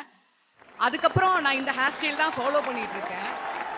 அப்போ நான் இதை விட இளமையாக இருந்தேன். ஒரு 10 வருஷத்துக்கு முன்னாடி இதை விட இளமையாக இருக்கும்போதும், இதை விட அழகாக இருக்கும்போதும், என் தோல் சுருங்கும் போது இதை விட சுருங்காமல் இருக்கும்போதும் கிடைக்காத பெயரும் புகழும் பிரபலமும் நான் மொட்டை அடிச்சு அசிங்கமா இருக்கும்போது தான் கிடைச்சிச்சு. உருவம் பொறுத்து இல்ல வாழ்க்கை. எங்க பிள்ளைங்களுக்கு தெரியும், உருவம் பொறுத்து இல்லவே இல்லை வாழ்க்கை, எண்ணம் பொறுத்து தான் வாழ்க்கை, எண்ணம் போல் தான் வாழ்க்கைன்னு நாங்க நம்புறோம். அப்புறம் சொன்னாரு, கல்யாணம் பண்ணும்போது வந்துட்டு என் பொண்டாட்டியை வந்துட்டு நல்லா சமைப்பா அப்படின்னு சொல்லி என் மாமியார் வந்து தலையில கட்டிட்டாங்க அப்படின்னு சொல்லிட்டு இருந்தாங்க. உலகத்துல உங்க மாமியார் மட்டும் இல்ல, ஊர் உலகத்துல இருக்கக்கூடிய எல்லா மாமியாரும் ஒரே ஒரு டயலாக அந்த பொண்ணுகிட்ட சொல்லும், என் பையன் ரொம்ப தங்கமானவமா, என்னமோ இவர் மட்டும்தான் ஏமாந்த மாதிரி. அடகு வச்சா எவ்வளவு கொடுப்பீங்க அப்படின்னு அடுத்து கேட்டணும். இல்ல, கூடவே இன்னொரு டயலாகையும் சொல்லுச்சு, நான் உன்னை என் மக மாதிரி பார்த்துப்பேன். நீங்க உருட்டலையா உலக மகா உருட்டு? வாழ்க்கை எந்த பக்கம் போதுனே தெரியலக்கா, வாழ்க்கை வாழை இலையில ஊத்துன ரசம் மாதிரி எந்த பக்கம் போதுனே தெரியலையா நாஞ்சில் விஜயனுக்கு. அவர் ரசத்துல தான் பாதிக்கப்பட்டிருக்கிறார் பாவம். அப்புறம் சொன்னாரு, இந்த மாதிரி சாப்பாட்டை எல்லாம் தூக்கி எல்லாரும் ஃப்ரிட்ஜில் வச்சிடறாங்க அப்படின்னு சொல்லிட்டு. முதல்ல நம்ம ஊருக்கு ரா பிச்சைக்காரன் வருவாங்க இல்ல, இப்பெல்லாம் அதிகமா ரா பிச்சைக்காரன் வரதே இல்லை. ஏன்? அதான் வீட்லயே இருக்கிறாங்களே. அதான் என்னைக்கு ஃப்ரிட்ஜின்னு ஒன்று வந்துச்சோ அன்னைக்கே ரா பிச்சைக்காரன் வரதில்லை. சின்ன வயசுல எங்களோட பாட்டி வீட்டுக்கெல்லாம் போவேன். அப்போ ராப்பிச்சுக்காரன் வருவாங்க. எங்க பாட்டி என்ன பண்ணுவாங்க, சாப்பாடு இருக்கும்ல அதை எடுத்து அந்த ராப்பிச்சுக்காரனுக்கு போடுவாங்க, தண்ணி ஊற்றி வச்சு கொடுப்பாங்க. ஒருவேளை சாப்பாடு இல்லைன்னா அன்னைக்கு அரிசி எடுத்து கொடுத்து போடுவாங்க, அது அவங்க தான் போடுவாங்க. ஒவ்வொரு நாளும் இதை நான் பார்த்துட்டே இருந்தேன், அவங்க தான் போட்டுட்டு இருந்தாங்க. ஒரு நாள் வந்து எங்க வீட்டில் வந்துட்டு சாப்பாடும் இல்லை அரிசியும் இல்லை. அப்போ என்னை கூப்பிட்டு எங்க அம்மா சொன்னாங்க, பாப்பா இந்த 10 ரூபா கொண்டு போய் அவங்களுக்கு போய் போட்டுட்டு வா அப்படின்னு சொன்னாங்க. எங்களுடைய குடும்பமே ஒரு வறுமையான குடும்பத்துல இருந்தா மேலே வந்தோம். அப்போ சொல்லும்போது, என்ன நீ எப்போவுமே இந்த அரிசியும் நீ தான் போடுவ, இந்த சோத்தையும் நீ தான் போடுவ, இன்னைக்கு இந்த காசை மட்டும் என்கிட்ட கொடுத்து கொண்டு போய் போட்டுவான்னு சொல்றியே ஏன் அப்படின்னு கேட்டேன். அதுக்கு எங்கள் பாட்டி என்ன தெரியுமா சொன்னாங்க, பாப்பா வந்திருக்கவங்க ரொம்ப பசிச்சிருப்பாங்க, அள்ளி அள்ளி போடுறதுக்குள்ள அவங்களுடைய பசி போயிடும், அதனால தான் அந்த சாப்பாட்டையும் அரிசியும் நான் போட்டேன். இந்த காசை ஏன் தெரியுமா உன்கிட்ட கொடுத்தேன், உன் கை சின்னதாக இருக்கு, நாளைக்கு வளரும், வளரும் போது பசித்து வந்தவருக்கு அன்னமிட வேண்டும் என்கின்ற எண்ணம் உனக்கு வரணும், அதனாலதான் பாப்பா இந்த காசை நான் உங்ககிட்ட கொடுத்தேன் அப்படின்னு சொல்லி வளர்ந்த தமிழர் பண்பாடுல என்ன பிரச்சனை பிரச்சனை பிரச்சனைன்னு சொல்லிட்டு இருக்கீங்கன்னு எனக்கு ஒன்றும் புரியலையே. ஒண்ணுமில்ல, சமீபத்துல நான் அப்பா அப்படின்னு எழுதின ஒரு கவிதை மிகப்பெரிய வைரலாச்சு. நான் எழுதின கவிதைகளில் எனக்கு மிகவும் பிடித்த ஒரு கவிதை என்னுடைய அப்பா கவிதை. அது எப்படிதான் ஆரம்பிச்சேன், அப்பா அப்பான்னு தலைப்பெழுதி கவிதை எழுத உட்கார்ந்தா கண்ணெல்லாம் கலங்குது, கவிதை எங்க வருகுது, எனக்கு சின்ன வயசுல சின்ன அடி பட்டாலே நீ துடியா துடிப்ப, உனக்கு பெரிய அடியே பட்டாலும் அசால்ட்டா நீ நடப்ப, நீ ஓடாத ஓட்டம் இல்லை, வாழ்க்கையில படாத பாடு இல்லை, எடுத்து சொல்ல யாரும் இல்லை, படிச்சு பட்டாக்கிட்டோன்னு எதுவும் வாங்கினதில்லை, பரம்பரை பணக்காரன் இல்லை, வெட்டி பந்தா உனக்கு இல்லை, வெட்டித்தனமா ஒரு நாளும் உன்னை நான் பார்த்ததில்லை, ஆன நல்ல துணி நீ போட்டதில்ல, நீ ஆனா பிறந்துட்டனாலேயே உன்னால அழுக கூட முடிஞ்சதில்ல, பம்பரமா நீ சுத்த பக்குவமா நான் இருந்த, பந்தாவா நான் சுத்த அடிச்ச பந்தாட்டம் நீ பறந்த, பத்திரமா என்னை பார்த்துக்க படாத பாடு நீ பட்ட, அதனாலதான்ப்பா ஆண்டவனே ஆனாலும் அப்பாவுக்கு அப்புறம்தான்னு சொல்லி முடிச்ச அந்த கவிதை. இல்ல நான் கேட்குறேன், உங்க அப்பா அம்மா படாத கஷ்டத்தை விடவா நீங்க பட்டுட்டீங்க அப்படிங்கிற ஒரு பெரிய ஒரு கேள்விக்குறி இருக்கு. இந்த பிரச்சனைகளை நீங்க பாசிட்டிவாவே ஏன் பார்க்க மாட்டேங்கிறீங்க? நான் பொதுவா ஸ்கூல்லையும் சரிம்மா காலேஜ்லயும் சரிம்மா நான் லாஸ்ட் பெஞ்ச் ஸ்டூடெண்ட்டுமா, I love last bench students. அப்புறம் இன்னொரு விஷயம் இருக்குப்பா, எனக்கு இந்த நல்லா படிக்கிற பிள்ளைங்களை கொஞ்சம் பிடிக்காது. அது ஏன்னா அது அதுக்குன்னு ஒரு மூஞ்ச வச்சிருக்கோம், அது செஞ்சு கொண்டு வருவாங்களோ. இல்ல அது நம்ம கிட்ட வேற மாதிரி இருக்கும், லெக்சரர் முன்னாடி வேற மாதிரி இருக்கும், வேற மாதிரி. ஆமா, அதுவும் இல்லாம அது காலகாலமா ஒரு டயலாக மாறாம மறக்காம சொல்லும். நான் எக்ஸாம்க்கு போகிறதுக்கு முன்னாடி இப்போ வந்து தான் தலைப்பே கேட்டேன் பார்த்தீங்களா, அந்த மாதிரி எக்ஸாம் ஹாலுக்குள்ளே போகிறதுக்கு முன்னாடி படிக்கிற புள்ள செமஸ்டர் ஹால் அப்போ தான் வாசல் எடுத்து பார்த்துட்டு இருப்பேன். அது வரும் பக்கத்தில், என்ன பண்ணுற? படிக்கிறேன். நான் ஒன்றுமே படிக்கலப்பா. ஏய், ஒன்றும் இல்லை, அந்த மாதிரி 98 மார்க் வாங்கிட்டு உட்காந்து அழுகும். நான் கேட்பேன், நான் வந்து 2 மார்க் தான் வாங்கியிருப்பேன். நான் சிரிச்சிட்டு தான் இருப்பேன். என்னாச்சு? 98 மார்க்கு. ஏன் அழுகுறா? நல்ல மார்க் தானே. இல்லை 2 மார்க் வாங்கலை, எங்கள் அப்பா திட்டுவார். நான் சொல்ல, என்கிட்ட தான் அந்த 2 மார்க் இருக்குன்னு போய் உங்கள் அப்பாட்ட சொல்லு போ அப்படின்னு. இதுக்காக நான் 2 மார்க் தான் வாங்கணும்னு சொல்ல வரல. 98 மார்க் ஒரு பிள்ளை வாங்குதுன்னா அதுக்கு ஒரு கணக்கு கடவுள் வச்சிருப்பாரு. ஒரு பிள்ளை 35 மார்க் வாங்குதுன்னா அந்த பிள்ளை இந்த மாதிரி மேடையில் வந்து தான் இத்தனை பேர் முன்னாடி பேசணும்னு ஒரு கணக்கு வச்சிருப்பாரு. ஸோ யார் யாருக்கு என்னென்ன விஷயம் கடவுளுக்கு கொடுக்கணும், எந்தெந்த பிரச்சனையை எப்படி முடிக்கணும்னு தெரியும். இந்த பூமி இருக்குல்ல, இந்த பூமியில அசோக மரமும் வளரும், ஆலமரமும் வளரும், வாழைமரமும் வளரும், காளானும் வளரும், புல்லும் வளரும், நெருஞ்சி முள்ளும் வளரும். அப்போ எல்லாருக்குமே இங்க பங்கு இருக்குல்ல, இங்க எல்லாருக்குமே இடம் இருக்கு. நாம தான் ஒரு பிரச்சனையும் ஐயோ பிரச்சனை பிரச்சனை பிரச்சனை பிரச்சனைன்னு. ஒன்றும் இல்லை, நம்ம அம்மா கூட்டிட்டு போவாங்க ரோட்ல, ஒரு துப்புரவு பணியாளர் கிளீன் பண்ணிட்டு இருக்காங்கன்னு வச்சுக்கோங்க. சொல்லுவாங்க எல்லா அம்மாவும், நீ மட்டும் நல்லா படிக்கல, இந்த இவனை மாதிரி நீ ஆவ சொல்லுவாங்களா? ஆனால் இன்னொரு ரோட்டில் எங்கள் அம்மா வந்து கூட்டிகிட்டு போகும்போது எங்கள் அம்மா சொன்னாங்க, இங்கே பாரு பாப்பா, அங்கே ஒரு அண்ணன் கூட்டிகிட்டு இருக்காரு பார்த்தியா, நீ மட்டும் நல்லா படிச்சுட்ட, இந்த அண்ணன் வாழ்க்கையில் ஒளி ஏற்றிடலான்னு எங்கள் அம்மா சொல்லி வளர்த்தாங்க. பிரச்சனையை நம்ம பார்க்குற விதத்தில் தான் இருக்குன்னு சொல்ல வரேன். ஒன்றுமே இல்லை, உங்ககிட்ட என்னெல்லாம் இல்லைன்னு கேளுங்களேன். என்கிட்ட ஒரு நல்ல வீடு இல்லை, என்கிட்ட இடம் இல்லை, எனக்கு கார் இல்லை, நல்ல ஃபோன் இல்லை, நான் காலேஜுக்கு போட்டு வரதுக்கு நல்ல ட்ரெஸ் இல்லை, இத்தனை சொல்லுவோம்ல. ஆனால் உங்ககிட்ட என்னெல்லாம் இருக்குன்னு கேளுங்களேன். எனக்கு உங்களுக்கு ஒரு நல்ல வீடு இருக்கலாம், நிறைய பேருக்கு வீடு இல்லை, ரோட்டில் தூங்குறாங்க. உங்களுக்கு ஒரு நல்ல அம்மா அப்பா இருக்கலாம், நிறைய பேருக்கு அம்மாவும் அப்பாவும் இல்லை. நீங்க எந்திரிக்கும் போது காலையில உயிரோட எந்திரிக்கலாம், இதுவே பெரிய கிஃப்ட். நிறைய பேர் காலையில எந்திரிக்கும் போது உயிரோட இருக்கிறது இல்ல. உங்களுக்கு நல்ல கண் இருக்கலாம், உங்களுக்கு நல்ல கால் இருக்கலாம், நிறைய பேர் உடல் ஊனமுற்றவர்களாக பிறக்கிறாங்க. இருக்கிறத வச்சு சந்தோஷப்படாம எனக்கு இது இல்லையே இது இல்லையே இது இல்லையேன்னு புலம்புறதுனால என்ன நடந்துற போகுது சொல்லுங்க? ஒண்ணுமில்ல, சென்னை வெள்ளத்தை பத்தி பேசிட்டு இருந்தாரு. என்னுடைய ஞாபகம் சரியா இருந்தாக்க 2015 அந்த வெள்ளம் வந்தப்போ 2 சிறுமிகளுக்கு டெல்லியில கூப்பிட்டு அவார்டு கொடுத்தாங்க. அந்த சிறுமிகள் பார்க்கறதுக்கு நம்மள மாதிரியெல்லாம் இல்லை, ரொம்ப நலிஞ்சு எலும்பும் தோளுமா, எக்ஸஸ் ட்ரெஸ் கூட மூழ்கி போகக்கூடிய அளவுக்கு ரொம்ப வத்தலும் தொத்தலுமான ஒரு உடம்பு அந்த 2 பொண்ணுங்களுக்கும். சரி, எதுக்காக அவார்டு கொடுத்தாங்க தெரியுமா? வெள்ளம் வந்துச்சு இல்ல, வெள்ளம் வந்தப்போ யாராலையும் வெளில போக முடியல, பெரிய பெரிய அப்பார்ட்மெண்ட்ல இருக்கவங்களுக்குலாம் சாப்பாடு கிடைக்கல. அப்போ ஹெலிகாப்டர்ல கொண்டு வந்து உணவு பொட்டலங்களை எல்லாம் போட்டுட்டு இருந்தாங்க. அந்த உணவு பொட்டலங்கள் பெரும்பான்மையான மக்களுக்கு போய் சேராம கீழே தரையில நிறைய விழுந்துருச்சு. அந்த உணவு பொட்டலங்கள்லாம் எடுத்துட்டு போயிட்டு அந்த யாரெல்லாம் மாட்டிட்டு இருக்காங்களோ அந்த குழந்தைகள், அந்த அவங்களுக்கெல்லாம் கொண்டு போய் கொடுத்துருக்காங்க. இவங்க இந்த குழந்தைகள் 2 பேரும் சேர்ந்து. சரிம்மா, அப்படி கொடுத்துருக்கியே, ஒரு இன்டர்வியூல கேட்டாங்க அந்த 2 குழந்தைகளும், நீ என்ன பண்ற, உங்க வீடு எங்க இருக்கு? நம்ம எல்லாரும் நினைக்கிற மாதிரி நமக்கு ஒரு வீடு இருக்க மாதிரி அந்த குழந்தை ஒரு வீட்லயோ ஒரு ஃபிளாட்லயோ இல்லைங்க. இந்த குழாய் வந்துட்டு போடும்போது ஒரு பெரிய பைப் ஒன்று இருக்கும் தெரியுமா, ஏரிக்கெல்லாம் பயன்படுத்துவாங்கல்ல, அந்த பைப்பில் தான் அவங்களுடைய ஒட்டுமொத்த குடும்பமுமே தங்கி இருந்திருக்கு. அந்த குழந்தை அதுல படிச்ச குழந்தை தான், அதுல தான் வளர்ந்துட்டு இருக்கு. அந்த குழந்தை அந்த சாப்பாடு அது கூட சாப்பிடாம கொண்டு போய் நீ ஏமா கொடுத்த அப்படின்னு சொல்லி கேட்கும்போது அந்த குழந்தை சொன்ன பதில் நிச்சயமா என்னுடைய நெஞ்சை தொட்டுச்சு. அந்த குழந்தை என்ன நம்ம சொல்லுச்சு, பசி வந்து எனக்கு பழகிடுச்சு, பசி எனக்கு பழகிடுச்சு. ஆனால் அப்பார்ட்மெண்ட்டில் இருக்கவங்களுக்கும் ஃப்ளாட்டில் இருக்கவங்களுக்கும் அந்த பழகலை இல்லை, அவங்களுக்கு ரொம்ப பசிக்கும் இல்லை, அதனால தான் கொண்டு போய் கொடுத்தேன் அப்படின்னு ஒரு குழந்தை, ஒரு பிஞ்சு மனசில் அந்த குழந்தைக்கு இல்லாத சிக்கலா, அந்த குழந்தைக்கு இல்லாத பிரச்சனையா? நல்ல வீடு இல்லைங்க, நல்ல கல்வி இல்லைங்க, நல்ல சாப்பாடு இல்லைங்க, இத்தனையும் இல்லாமல் இருந்தாலும் கூட எல்லாம் இருக்கின்ற ஒருத்தனுக்கு உதவணும் அப்படின்னு அந்த ஒரு பிஞ்சு குழந்தை நினைக்கும் போது நமக்கு ஏன் அந்த நம்பிக்கை வரமாட்டேங்குது அப்படிங்கிற பெரிய பெரிய கேள்வியை முன்னிறுத்தி வரக்கூடிய புத்தாண்டு, இனிமேல் வரப்போகும் புத்தாண்டு இருக்கிற பிரச்சனைகள் தீரும் அப்படின்னு முதல்ல நாம நம்மளை நம்பணும். நடுவர்களே, நல்லா இருக்கீங்களா? நல்லா இருக்கேம்மா. நல்லா இருக்கீங்கல்ல? தினம் தினம் கோடிக்கணக்கான மக்களால சொல்லக்கூடிய ஒரு பெரிய பொய் என்ன தெரியுமா? நான் நல்லா இருக்கேன், நான் நல்லா இருக்கேன் அப்படின்னு சொல்றது. நீங்க நல்லா இருக்கீங்களா இல்லையா, உங்களுக்குள்ள எவ்வளவு பிரச்சனை இருக்குங்கிறது உங்களுக்கு தான் தெரியும். ஆனாலும் யாராவது வந்து கேட்கும்போது நான் நல்லா இருக்கேன்னு ஒரு பாசிட்டிவா சொல்லும் போது எதிர்க்க இருக்க உங்க முகத்திலையும் சரி உங்களுடைய முகத்திலையும் சரி ஒரு வரக்கூடிய ஒரு நம்பிக்கை இருக்குல்ல, அந்த நம்பிக்கை வேறு யாராலும் கொடுக்க முடியாது. உங்களுடைய பிரச்சனைகள் தீரும்னு முதல்ல நீங்க நம்புங்க. இந்த பிரபஞ்சம் எல்லாம் சேர்த்து உங்களுடைய எல்லா பிரச்சனைகளும் அது எதுவாக இருந்தாலும் சரி நிச்சயம் தீர்த்து வைக்கும். பிறப்போக்கும் இந்த புத்தாண்டு பிரச்சனைகளை மீளும் என்று சொல்லி வாய்ப்பிற்கு நன்றி பாராட்டி விடைபெறுகின்றேன். நன்றி, வணக்கம். ரொம்ப அழகா அருமையா அறிவார்ந்த செய்திகளை இந்த மன்றத்தில் பேசியிருக்கிற விஜே லயா அவர்களுக்கு ஒரு உற்சாகமான கைத்தட்டு, பாராட்டு.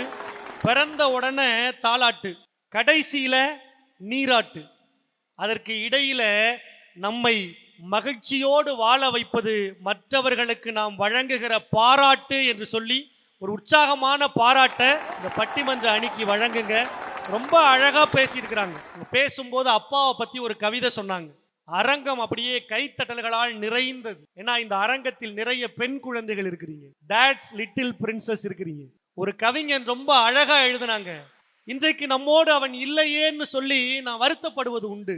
மகள்களை பெற்ற அப்பாக்களுக்கு மட்டும்தான் தெரியும் முத்தம் காமத்தில் சேர்ந்தது இல்லை என்று சொல்லி மகள்களை பெற்ற அப்பாக்களுக்காக ஒரு தேசிய கீதத்தையே எழுதிய கவிஞன் நா. முத்துக்குமார். தூரத்து மரங்கள் பார்க்குதடி, தேவதை இவளா கேட்குதடி, தன்னிலை மறந்து பூக்குதடி, உன்னிடம் வாசம் கேட்குதடி, அடி கோயில் எதற்கு தெய்வங்கள் எதற்கு, உனது புன்னகை போதுமடி, இந்த மண்ணில் இது போல் யாரும் இங்கே எங்கும் வாழவில்லை என்று தோன்றுதடி, ஆனந்த யாழை மீட்டுகிறாய் அடி, நெஞ்சில் வண்ணம் தீட்டுகிறாய். எவ்வளவு அழகா மகளுக்கும் அப்பாவுக்கும் இடையே இருக்கிற உறவை பதிவு செஞ்சிருக்கிறாங்க. எங்க ஒரு காலத்துல அப்பாவோடு பிள்ளை கரம் பிடித்து சாலையில் நடந்து போக முடியாதுங்க, ஊரார் தப்பா பேசினாங்க. ஆனா இன்றைக்கு அற்புதமான மாற்றம் நடக்க தொடங்கி இருக்கிறது. அப்பாக்கள் மகள்களின் கைகளை பிடித்து நடப்பதில்லை, மகள்கள் அப்பாக்களின் கைகளை பிடித்து வழிநடத்துகிறார்கள். மாற்றம் நடக்க தொடங்கி இருக்கு அப்படின்னு ரொம்ப உற்சாகமா பேசினாங்க. அப்புறம் துப்புரவு பணியாளர்களை பத்தி சொன்னாங்க. எங்க வீட்டுக்கு பக்கத்து வீட்டுல ஒரு சின்ன பையன் தினமும் நம்ம வீட்டுல இருக்கிற குப்பைகளை வாங்குறதுக்காக வருவாங்கல்ல, அவங்க அன்னைக்கும் அந்த வீட்டுக்கு வந்திருக்கிறாங்க. உடனே இந்த பையன் நேரா சமையல் அறையில இருக்கிற அம்மா கிட்ட போய் சொல்றான், அம்மா நம்ம வீட்டுக்கு குப்பைக்காரங்க வந்திருக்காங்கம்மா அப்படின்னு. உடனே அம்மா அந்த பையனை பக்கத்துல கூப்பிட்டு சொல்றா, ஏன்பா ஏன்பா நாம குப்பை போடுறோம், அந்த குப்பையெல்லாம் வாங்கிட்டு போய் அவங்க சுத்தப்படுத்துறாங்க, ஆனா நாம அவங்கள குப்பைக்காரங்கன்னு சொல்றோம்ல, இனிமே அப்படி சொல்லக்கூடாதுப்பா, நாம தான் குப்பைக்காரங்க, குப்பைகளை சுத்தப்படுத்துகிற அவர்கள் சுத்தக்காரங்கன்னு சொல்லுப்பான்னு ஒரு அம்மா சொல்ல தொடங்கி இருக்கிறான்னா, பிறக்கிற புத்தாண்டில் இருக்கிற சிக்கல்கள் மீள தொடங்குது தானே அப்படின்னு இந்த அணி கொஞ்சம் தங்கள் பக்கத்தை உயர்த்தி பிடித்து இருக்கிறார்கள். யார் கொடி பறக்கணும் அப்படிங்கிறத நான் பேசுனதுக்கு அப்புறம் முடிவு பண்ணுங்க அப்படின்னு கொடிக்கம்பம் உயரம் கூட இல்லாத எங்க அக்கா, கண்டிப்பா இந்த அக்காவை புதுக்கோட்டை மக்கள் உயர்த்துவாங்கங்கிற நம்பிக்கை எனக்கு கிளம்பும் போதே தெரியும். ரொம்ப அழகா பாட்டோடு சேர்ந்து இந்த நாட்டினுடைய பண்பாட்டையும் பேசுகிற நல்ல பேச்சாளர் நாஞ்சில் மலர்விழி வாங்க ஒரு உற்சாகமான உரையை இந்த மன்றத்திற்கு தாங்க.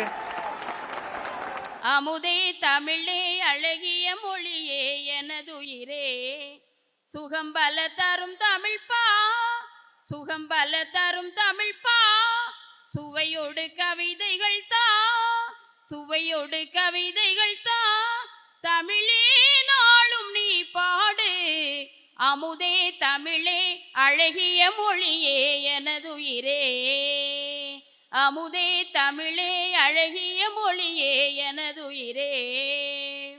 வாங்கிவிடும் மூச்சருவி வற்றாதிருக்க என்னை தாங்கி பிடித்திருக்கும் தமிழுக்கு முதல் வணக்கம். இந்த அருமையான பட்டிமன்றத்திற்கு நடுவராக வீட்டிருக்கின்ற பார்ப்பதற்கு பொன்வண்டாய் பழகுவதற்கு கற்கண்டாய் என் அணிக்கு பூச்சண்டாய் எதிரணிக்கு அணுகுண்டாய் வீட்டிருக்கின்ற நடுவர் அவர்களே, எதுவும் எடுத்துக்கிட்டு வரலாமா? நெற்றிக்கண் திறப்பினும் குற்றம் குற்றமே என்று வாதாடிய நக்கீரர் பரம்பரையில் பிறந்தவர் நீங்கள். நீங்க பிறந்தீங்க, நக்கீரன் செத்தான். இந்த உலகத்துல ஒரு நக்கீரன் போதுங்கிறதுக்காக அவர் போய் சேர்ந்துட்டாரு. என்னோடு அமர்ந்திருக்கின்ற அனைத்து பேச்சாளர் பெருமக்களுக்கும், இன்று தலை குனிந்து படித்தால் நாளை தலை நிமிர்ந்து வாழலாம் என்பதனை நிரூபித்துக் கொண்டிருக்கின்ற ஜே கல்லூரி மாணவர்களுக்கும், ஆசிரியர் பெருந்தகைகளுக்கும், நிர்வாக பெருமக்களுக்கும் எங்களுடைய பட்டிமன்ற குழுவின் சார்பிலே நெஞ்சார்ந்த நன்றிகள் அந்த வணக்கத்தை முதலில் தெரிவித்துக் கொள்கின்றேன். இருக்கிற சிக்கல்கள் நீளும் அப்படின்னு நாங்க பேசுறோம். வெறும் சிக்கல் இல்லை, இடியாப்ப சிக்கல். ஆத்தாடி. அது மீளவே மீளாது அப்படின்னு பேசுறதுக்கு நாங்க வந்திருக்கோம் நடுவர் அவர்களே. கடவுள் திடீர்னு ஒரு நாள் என்கிட்ட வந்தார். உனக்கு என்ன வேணும் அப்படின்னு கேட்டார். நான் சொன்னேன், நோ தேங்க்ஸ், எனக்கு எதுவும் வேண்டாம், இருக்கிற எதையும் பறிக்காம இருந்துட்டா போதும் அப்படின்னு சொன்னேன். பத்திரமா இருக்கிற 10 கோடி ரூபாயை வாங்கிராத, ஆமா. வாங்கி போட்டுக்கிற அந்த 10 கிரவுண்ட் இடத்த வாங்கிராத, இருக்கிறதே போதும்னு அக்கா வேண்டியிருக்கு. இன்னைக்கு வாழ்க்கை எப்படி இருக்கு நடுவர் அவர்களே? வாழ்க்கைன்னு பேர் வச்சிருக்கிறதுக்கு பதிலா வாஷிங் மிஷின்னு பேர் வச்சிருக்கலாம்.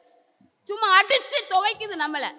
திடீர்னு வெள்ளம் வருது, திடீர்னு மழை வருது, திடீர்னு கொரோனா வருது, திடீர்னு புயல் வருது.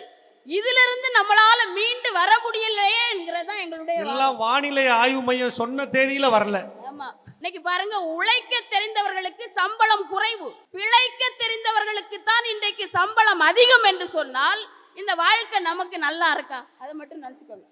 இன்னைக்கு நம்ம சந்தோஷமா இருக்கணும்னா இன்றைய சூழ்நிலையில ஒண்ணுலே நல்லா படிக்கணும், இல்ல நல்லா நடிக்கணும். இந்த ரெண்டும் தெரிஞ்சிருந்தாலே வாழ்க்கையில நல்லா இருக்கலாம். அதனால தானே சொன்னாங்க, யாரை எங்கே வைப்பது என்று யாருக்கும் தெரியலே, இங்கே அண்டங்காக்கைக்கும் கிளிகளுக்கும் பேதம் புரியலே, பேதம் புரியலே.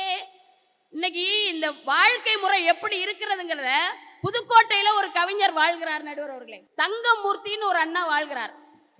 அவர் சொல்றாரு, இன்றைய வாழ்க்கை எப்படி இருக்குன்னா, இது அகழ்வாரை தாங்கும் நிலம் அல்ல, புகழ்வாரை தாங்கும் நிலம் அப்படின்னு சொல்றாரு நடுவர் அவர்களே. இன்றைய வாழ்க்கை எப்படி நமக்கு நல்லா இருக்கும் என்பதுதான் எங்களுடைய கேள்வி. இன்னைக்கு பார்த்தீங்கன்னு சொன்னா, காதல்ல யாராவது நல்லா இருக்காங்களா? காதலிச்சு யாராவது நல்லா இருக்காங்களா? கேட்டாதான் தெரியும். காதல்ல பல வகை இருக்கு. ஒருதலை காதல், இருதலை காதல், மறுதலை காதல், தருதலை காதல், தற்கொலை காதல், மூச்சு காதல், பீச்சு காதல், இப்படி நிறைய காதல் இருக்கு. ஆத்தாடி, 5 மார்க் கேள்வி மாதிரில சொல்றாங்க. இதுல ஒன் சைடு காதல்னு ஒண்ணு இருக்கு.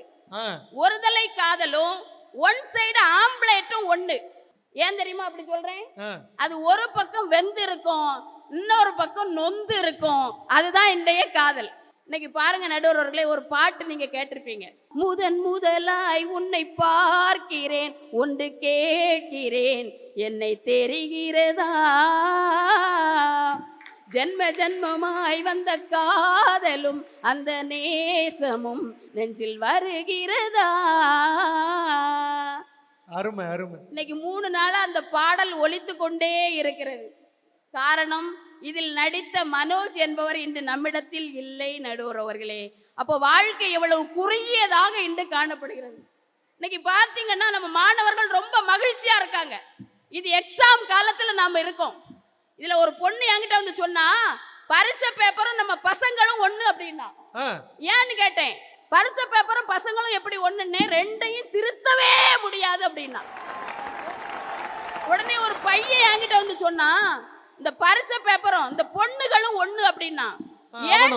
ஆமா, பரீட்சை பேப்பரும் பொண்ணுகளும் ஏன்டா ஒண்ணுன்னே, ரெண்டையும் கட்டி கொடுக்கறது வரைக்கும் கவலை தான் அப்படின்னா நடுவர் அவர்கள். எவ்வளவு கஷ்டம் பாருங்க. எக்ஸாம் நேரத்துல 12ஆம் வகுப்பு எக்ஸாம் ஆரம்பிச்சாச்சு இல்லையா? அது முடிஞ்சாச்சு. 10ஆம் வகுப்பு ஆரம்பிச்சாச்சு. 12ஆம் வகுப்பு அந்த எக்ஸாம் ஆரம்பிக்கிற நாள் ஒரு பையனோட அம்மா இறந்துட்டாங்க நடுவர் அவர்களே. அந்த பையன் அன்னைக்கு கூட அந்த அம்மாவுக்கு காலை தொட்டு கும்பிட்டுக்கிட்டு போய் எக்ஸாம் எழுத போனாம்னா அவனுக்கு மன உறுதி என்பது இருக்கு. ஆனா எவ்வளவு காயம் அவனுடைய மனதிலே இருக்கும் நடுவர் அவர்களே. ஆனா அன்னைக்கு படிக்கிற பிள்ளைங்க நல்லா படிக்கிறாங்களா? நீங்க நல்லா படிக்கணுங்கிறதுக்காக தான் நாங்க பேசுறோம். ஒரு பையன் பாட்டு பாடுறான், அரியர் என்னும் தூது வந்தது, அது கொரியர் என்னும் தபாலில் வந்தது, பாஸ் என்று நான் நினைத்தது இப்போ ஃபெயிலாக மாறிவிட்டது. யாருக்காக? யாருக்காக? எல்லாம் உங்களுக்காக, கைத்தட்டலுக்காக. அப்ப மாணவனுக்கு நம்ம என்ன சொல்லி கொடுக்கணும்? படி, நூலை படி, சங்கத்தமிழ் நூலை படி, முறைப்படி நூலை படி, காலைப்படி, கடும்பகல் படி, மாலை இரவு பொருள்படப்படி, கற்பவை கற்றபடி, வள்ளுவன் சொன்னபடி கற்கத்தான் வேண்டும், அப்படி கல்லாதான் வாழ்வது எப்படி என்று சொல்லிக் கொடுக்க வேண்டியது இருக்கிறது. நம்முடைய பிரச்சனைகள் இன்னைக்கு எவ்வளவு இருக்கு பாருங்க.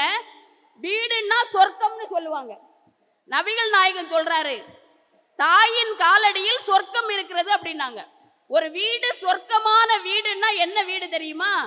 குடிக்காத ஆண்கள் எங்கே இருக்கிறார்களோ அதுதான் சொர்க்கம். நடுவர் அவர்களே, இன்னைக்கு பாத்தீங்கன்னு சொன்னா எல்லா வீடுகளிலும் குடிகார ஆண்கள் இருந்து கொண்டுதான் இருக்கிறார்கள். இப்ப நான் ஒரே ஒரு வித்தியாசத்தை மட்டும் சொல்லிட்டு முடிச்சிடறேன். தமிழ் புத்தாண்டுக்கும் ஆங்கில புத்தாண்டுக்கும் ஒரு வித்தியாசம் இருக்கு. அப்படியா? ஆமா. ஆ. குளிச்சுக்கிட்டு சாமி கும்பிட்டா அது தமிழ் புத்தாண்டு, குடிச்சுக்கிட்டு சாக்கடையில விழுந்தா அதுதான் ஆங்கில புத்தாண்டு. தை மாசத்துக்கும் சித்திரை மாசத்துக்கும் ஒரு வித்தியாசம் இருக்கு நடுவர். சொல்லுங்க.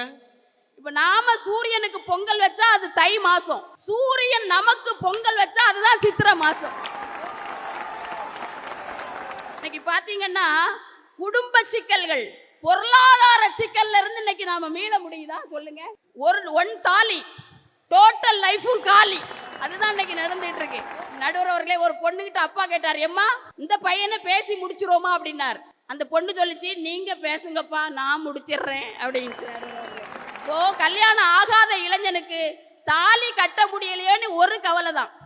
கல்யாணம் ஆனவனுக்கு வீடு கட்ட முடியலையே, கரண்ட் பில்லு கட்ட முடியலையே, ஸ்கூல் ஃபீஸ் கட்ட முடியலையே, கல்லூரி ஃபீஸ் கட்ட முடியலையே, இப்படின்னு எத்தனை சிக்கல்கள் இன்னைக்கு பொருளாதார சிக்கல்கள் இருக்கிறது, குடும்ப சிக்கல்கள் இருக்குது, பெண்களுக்கு தனிப்பட்ட சிக்கல் இருக்கு தெரியுமா நடுவர் அவர்களே?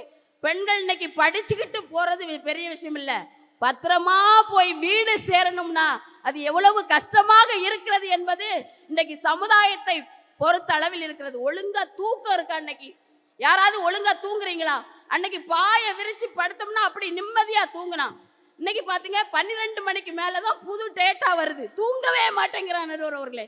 அப்படியே ஒருத்தன் பகல்ல தூங்கினோம்னா சார்ஜ் இல்லைன்னு அர்த்தம், ராத்திரி தூங்கினோம்னா டேட்டா இல்லைன்னு அர்த்தம். ஒழுங்கா தூக்கமே இல்லாத மனிதனுக்கு எப்படி நிம்மதி இருக்கும் என்பதனை கேட்டு, பிரச்சனை என்பது முடி மாதிரி எல்லோருக்கும் இருக்கும்.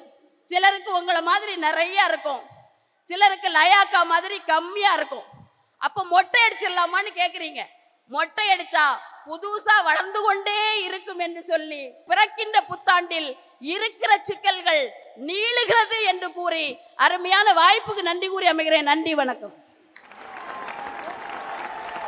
ரொம்ப அழகா பாடல் பாடி நம்ம எல்லாம் உற்சாகப்படுத்தி நல்ல நல்ல செய்திகளை இந்த மன்றத்தில் விதைத்து பேசி இருக்கிற நாஞ்சில் மலர்விழி அவர்களுக்கு ஒரு உற்சாகமான கைத்தட்டு கொடுங்க. இன்றைக்கு நம்பிக்கைங்கிறதே குறைஞ்சு போயிருக்கு. அதுவும் இன்றைக்கு இருக்கிற இளைஞர்களை எல்லாம் பார்த்து வேதனைப்பட்டு பேசியிருக்கிறாங்க. அன்னைக்கு 2 பசங்க, இன்றைக்கு இருக்கிற பசங்க வீட்டில் அடம் பிடிச்சு பைக் வாங்கிடுவாங்க. ஒரு பையன் யமஹா பைக் வாங்கியிருக்கேன், ஒரு பையன் சுசுகி பைக் வாங்கியிருக்கேன். 2 பேருக்கும் சண்டை.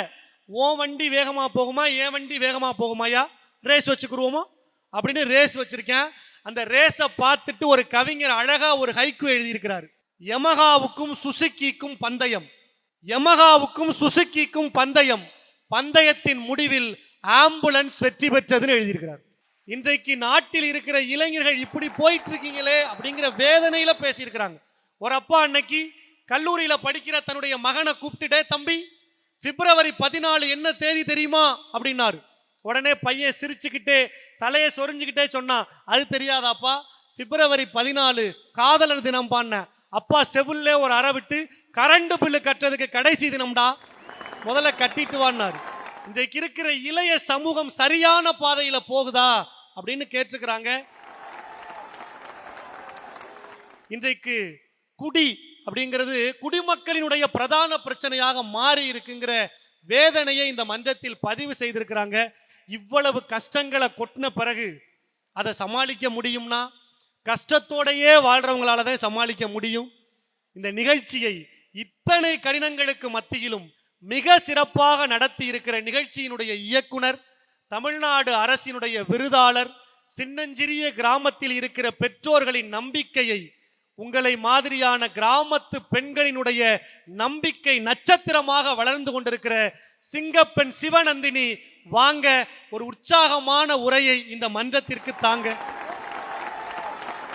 முத்து கடல் பறித்து 3 நெறி வளர்த்து கற்று கலை மகிழ்ந்த தாயகமே, கத்தும் கடல் மீது கலங்களில் விளையாடும் காவலன் தென்பாண்டி மண்டலமே, நதியில் விளையாடி தென்னன் மடியில் தவழ்ந்தோடிய தமிழ்த்தாயின் தலைமகள், கூத்தன் இருந்தான், குரலரசன் இங்கிருந்தான், வார்த்தை தமிழுக்கு வழங்கிய கம்பன் இருந்தான், வயதான தமிழ் பாட்டி எவ்வையும் இருந்தால், புலிச்சோழ நாடறிந்த புகழேந்தி இங்கிருந்தார் நக்கீரன் நன்னாகன் நொப்பசலை உன்குரு சாத்தான் உன் சாத்தான் சிலம்படுத்த தக்கோன் என காவலர்கள் மூவருமே காத்து நின்ற வாளுக்கு காவல் நான் நம்பி பாட்டெடுத்த அவன் தம்பி எத்தனை பேர் அத்தனை பேரும் மொத்தமாய் திரண்டு யாப்பிலா பாடலும் யார் தரும் கவிதை எனுமா பலா போல் மடியிலே வாங்கி காப்பிலா தமிழெஞ்சில் காலமெல்லாம் வாழ்ந்து கொண்டிருக்கிற மூப்பில்லா தமிழே முத்தமிழே உனக்கு கோடி வணக்கம். அவைக்கு மறு வணக்கம். உலகெங்கும் பார்த்து ரசித்து வியந்து கொண்டிருக்கக்கூடிய பிளாக்ஷிப் நேயர்கள் அத்தனை பேருக்கும் சித்திரை திருநாள் நல் வாழ்த்துக்களோடு தொடங்குகின்றேன் பேரன்பு நிறைந்த வணக்கத்தோடு. நடுவர் அவர்களே, எனக்கு முன்னாடி நிறைய நபர்கள் பேசிவிட்டு அமர்ந்து விட்டார்கள். நான் ஒன்று சொல்லட்டுமா? சிலருக்கு வாழ்க்கையில போராட்டம் இருக்கும், சிலருக்கு வாழ்க்கையே போராட்டமா இருக்கும். யார் தெரியுமா? நம்ம எதிரில் இருக்காங்களோ 3 பேர். அந்த மாதிரி எப்பவுமேங்க ஒரு உண்மையை நீங்க தெரிஞ்சுக்கோங்க. வாழ்க்கையில் வரக்கூடிய சிக்கல்களை கண்டிப்பா நம்மளால மீட்டெடுக்க முடியும். ஆனா இந்த எதிரணி மாதிரி பாசிட்டிவ் தாட்டே இல்லாம என் வாழ்க்கை போச்சு வாழ்க்கையே போராட்டம்னு புலம்புனா சிக்கலையும் மீட்க முடியாது, அவங்களையும் மீட்க முடியாது. அவங்க என்ன கொரோனா வண்டியில ஏற்றி கொண்டு போயிருக்காங்க, மீட்க முடியாதுன்னு சொல்றதுக்கு? கொரோனால போனவங்களை கூட நாங்க சொல்லி மீட்டுட்டு வந்துருவோம், இவங்களை மீட்க முடியாது. என்னைக்குமேங்க நமக்கு நல்லது செய்யலனாலும் பரவாயில்ல, இந்த கூட இருந்தே குழி பறிப்பாங்கல்ல, எப்ப பார்த்தாலும் அவ வார்த்தைகள் அவ சொற்களே சொல்ற ஒரு கூட்டம் இருக்கும். என்ன வேணாலும் பண்ணேன், கோடி ரூபாய்க்கு ஒருத்தன் கல்யாணம் பண்ணியிருப்பான், இன்னும் கொஞ்சம் அந்த சாப்பாடுல மட்டும் கொஞ்சம் உப்பு நல்லா போட்டிருக்கலாம், அந்த பொண்ணுக்கு அந்த பட்டு புடவை கொஞ்சம் எடுப்பா இருந்திருக்கலான்னு, எப்படி கோடி ரூபாய்க்கு கல்யாணம் பண்ணாலும் அந்த நிகழ்ச்சி நடத்தினாலும் குறை சொல்வதற்கு ஒரு கூட்டம் இருக்கும். அந்த நபர்களுக்காக நாங்கள் பேசவில்லை. பிறக்கிற புத்தாண்டில் நம்பிக்கை உடைய மனிதர்களாக நீங்கள் மாற வேண்டும். அதனால நான் சொல்றேன், நிச்சயமாக சிக்கல்கள் மீண்டு வரும்னு. ஒரு பெரிய நதி கோயில்ல நிறைய சுவாமியார்கள் இருந்திருக்கிறாங்க, ஆண் சாமியார்கள். அதுல ஒரே ஒரு பெண் சாமியார் புதுசா இணைஞ்சாங்களாம். நதியில படகு வழியா கடந்துதான் கோயிலுக்கு போகணும். அன்னைக்கு நதியில அப்படி போயிட்டு இருக்கும்போது என்னன்னே தெரியல, ஒரு பெரிய புயல் காற்று, மழை, வெள்ளம், இதுக்கு மேல படகை கொண்டு போக முடியாதுன்னு சொல்லி எல்லா ஆண் துறவிகளும் அப்படியே படகுலையே உட்கார்ந்துருக்கிறாங்க. அப்ப இந்த பெண் துறவி என்ன பண்ணாங்களாம், தண்ணியிலேயே நடந்து போனாங்களாம். உடனே எல்லாரும் ஆச்சரியமா பார்த்தாங்களாம். ஒரே ஒரு ஆண் துறவி மட்டும் சொன்னாராம், பாரு இவ தண்ணியில நடந்து போறா, ஏன் நீந்தி போக தெரியாதான்னாலாம். நாம என்ன செஞ்சாலும் அதில் குறை சொல்லுவதற்கு ஒரு கூட்டம் இருக்கத்தான் செய்யும். அந்த கூட்டத்தை புறம் தள்ளினால் வாழ்க்கையில் ஜெயிக்கலாம்ங்கிறத தான் இவ்வளவு அழகா சொல்றாங்க. அவ்வளவுதான், நடுவர் நம்ம பக்கத்துக்கு வந்துட்டாரு, தெரிஞ்சிருச்சு. இனிமே தனபாலன்னு நீங்க பேசணுமா? உண்மைதாங்க ஜெயிக்கும். அவர் கோயம்புத்தூருக்கு புக் பண்ணிட்டு வந்துட்டாரு. லென்சன் மண்டேலான்னு ஒருத்தர் இருந்தாருங்க. அவர் சொல்றார், என்னுடைய வரலாறு நான் எப்படி வீழ்ந்தேன் என்பதிலிருந்து தொடங்கவில்லை, மீண்டும் எப்படி எழுந்தேன் என்பதிலிருந்து தான் தொடங்கி இருக்கிறது என்று சொன்னார். என்றால் போராட்டங்களின் முடிவில்தான், அந்த வெற்றில்தான், அந்த தீர்வில்தான் வாழ்க்கையே இருக்கிறது. நடுவர்களே, அதை மறந்துவிட முடியுமா? 1299 முறை ஒருவன் தோற்று போகிறான். அவன் இன்னைக்கு வரலாற்று பக்கத்தில் உச்சி முகந்து கொண்டாடி தீர்க்கப்படுகிறான். யார் தெரியுமா? 1300வது முறை விடாமுயற்சியோடு வெற்றி பெற்று மின் விளக்கை கண்டுபிடித்தானே தாமஸ் ஆல்வா எடிசன். அதை விட ஒரு நம்பிக்கை வேணுமாங்க? இந்த எதிரணி மாதிரியான ஆட்கள் எடிசனை பார்த்து சொன்னாங்களாம், என்னையா 1299 தடவை நீ தோத்துட்டு இருக்க, இதுல 1300வது தடவை ஜெயிச்சதுக்கு இப்படி பேசுறியேன்னு. அதுக்கு எடிசன் சிரித்து கொண்டே சொன்னாராம், 1299 முறை தோற்றவன் அல்ல நான், 1299 பொருட்கள் மின்சாரத்தை கடத்தி அவை ஒளி தராது என்ற பொருட்களை கண்டுபிடித்தவன் நான் என்று நேர்மறையாக பதில் சொன்னாராம். நம்பிக்கை வேணுங்க, நான் இதை செய்வேன், வெற்றி பெறுவேன்னு நேர்மையா பேசக்கூடிய வார்த்தைகளில் தான் சிக்கல்கள் நிச்சயமாக தீர்ந்து போகும். அவ்வளவு ஏன், 10வது முறையாக பூமியில் விழுந்த ஒருவனை இந்த பூமி தாய் வாரி அணைத்து ஆற தழுவி முத்தமிட்டு சொன்னதாம், 9 முறை எழுந்தவன் அல்லவா நீ, நிச்சயமாக ஜெயிப்பா என்று சொன்னதாம். விழுறது மேட்ரே இல்லைங்க. இன்னைக்கு விழுந்து அப்படியே புதைந்து விடக்கூடாது. விழுந்த மாத்திரத்தில் அடுத்தது என்ன என்று அடுத்த அடியை நீங்க தூக்கி பிடிச்சிங்கன்னா நிச்சயமா சிக்கல்கள் மீளும். ஒன்னில நடுவர் அவர்களே, ஒரு பத்திரிகையாளர் ஒரு டாக்டர்கிட்ட போய் கேட்கிறார், டாக்டரே நீங்க நல்லா சம்பாதிக்கிறீங்க, நல்ல மருத்துவமனை வச்சிருக்கீங்க, உங்கள் வாழ்க்கையில் ஒரு BMW கார் வாங்கணும்னா எத்தனை நாட்கள் தேவைப்படும் என்று கேட்கிறார்.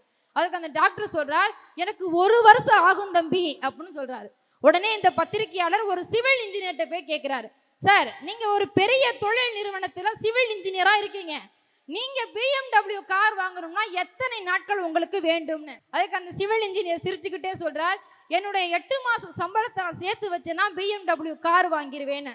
உடனே அந்த பத்திரிக்கையாளர் இதையும் குறிச்சுக்கிட்டு ஒரு கிரிக்கெட் பிளேயர்கிட்ட இந்த கேள்வியை கேட்கிறார், சார் நீங்க நல்ல கிரிக்கெட் பிளேயர், நல்லா ரன் எடுக்கிறீங்க, நீங்க ஒரு BMW கார் வாங்கணும்னா எத்தனை நாட்கள் ஆகும்னு. அவர் சொல்றாரா ரொம்ப சாதாரணமா, 1 டே மேட்ச் போதும் சார், 1 நாள் போதும் நான் BMW கார் வாங்குவேன்னு. இதையெல்லாம் கேட்ட பத்திரிகையாளர் இந்த உலகத்தில் எண்ணற்ற ஏழைகளுக்காகவும் நடுத்தர மக்களுக்காகவும் ஒவ்வொரு தொழிலையும் பார்த்து பார்த்து நடத்திய மிகப்பெரிய கோடீஸ்வரர் தொழில் அதிபர் ரத்தன் டாடாவிடம் அதே கேள்வியை கேட்டாராம். பத்திரிகையாளர் ரத்தன் டாடாவிடம், சார் எல்லாம் இப்படி பதில் சொல்லியிருக்காங்க, நீங்க சொல்லுங்க, நீங்க ஒரு BMW கார் வாங்கணும்னா எத்தனை நாட்கள் அவகாசம் எடுப்பீர்கள்னு. அதுக்கு ரத்தன் டாடா சற்றும் யோசிக்காமல் சிரித்தபடியே சொன்னாராம், எனக்கு 5 ஆண்டுகள் ஆகும் அப்படின்னு. உடனே அந்த பத்திரிகையாளருக்கு ஒரே ஆச்சரியம், ஐயா நான் ஒரு சிவில் இன்ஜினியரை கேட்டேன் 8 மாசம் போதுன்னு சொன்னாரு, டாக்டரை கேட்டேன் 1 வருஷம் போதுன்னு சொன்னாரு, ஒரு கிரிக்கெட் பிளேயர் 1 டே போதுன்னு சொல்றாரு, நீங்க நம்பர் 1 கோடீஸ்வரரா இருக்கீங்க 5 ஆண்டுகள்னு சொல்றீங்களா ஐயான்னு கேட்டபோது ரத்தன் டாடா இப்படி பதில் சொன்னாராம், தம்பி அவங்க ஒரு BMW கார் வாங்குறதுக்கான அவகாசத்தை சொன்னாங்க, நான் ஒட்டுமொத்த BMW கார் நிறுவனத்தையே வாங்குவதற்கான அவகாசத்தை சொன்னேன்னு சொன்னாராம். நம்பிக்கையை பாருங்க, என்னுடைய எண்ணமும் செயலும் சிந்தனையும் எப்படி இருக்க வேண்டும். அவன் நல்ல காலேஜுக்கு போயிட்டான், அவ பட்டுப்படவை வாங்கிட்டா, அவன் என்ன அந்த கட்சியில பொறுப்பு வாங்கிட்டான்னு ஒரு நபருக்காக ஒரு இடத்தில் மதிப்பு வாங்க வேண்டும் என்று நீங்கள் உழைத்தீர்கள் என்று சொன்னால் அந்த பிரச்சனை நீண்டு கொண்டுதான் இருக்கும். 10ஓடு 11ஆக இருப்பதற்கு இந்த மண்ணில் பிறக்கவில்லை, 10இல் ஒருவராக ரத்தன் டாடா போட சிந்திக்க தொடங்கினால் எத்தனை பிரச்சனைகள் வந்தாலும் மீண்டலாம் நடுவர் அவர்களே. அவ்வளவு ஏன் நடந்த சம்பவத்தை சொல்றேன். கஜா புயல் வந்துச்சுங்க, அது ரொம்ப அதிகம் பாதிக்கப்பட்டது நம்ம தானே. புதுக்கோட்டையும் பக்கத்தில் இருக்க தஞ்சாவூர் மாவட்டம் அவ்வளோ பாதிப்புக்கு உள்ளாகணும். எங்கே இருந்தோ வண்டி வண்டி வண்டி வண்டியா நிறைய உதவிகள் நம்ம இல்லம் தேடி வந்துச்சுங்க.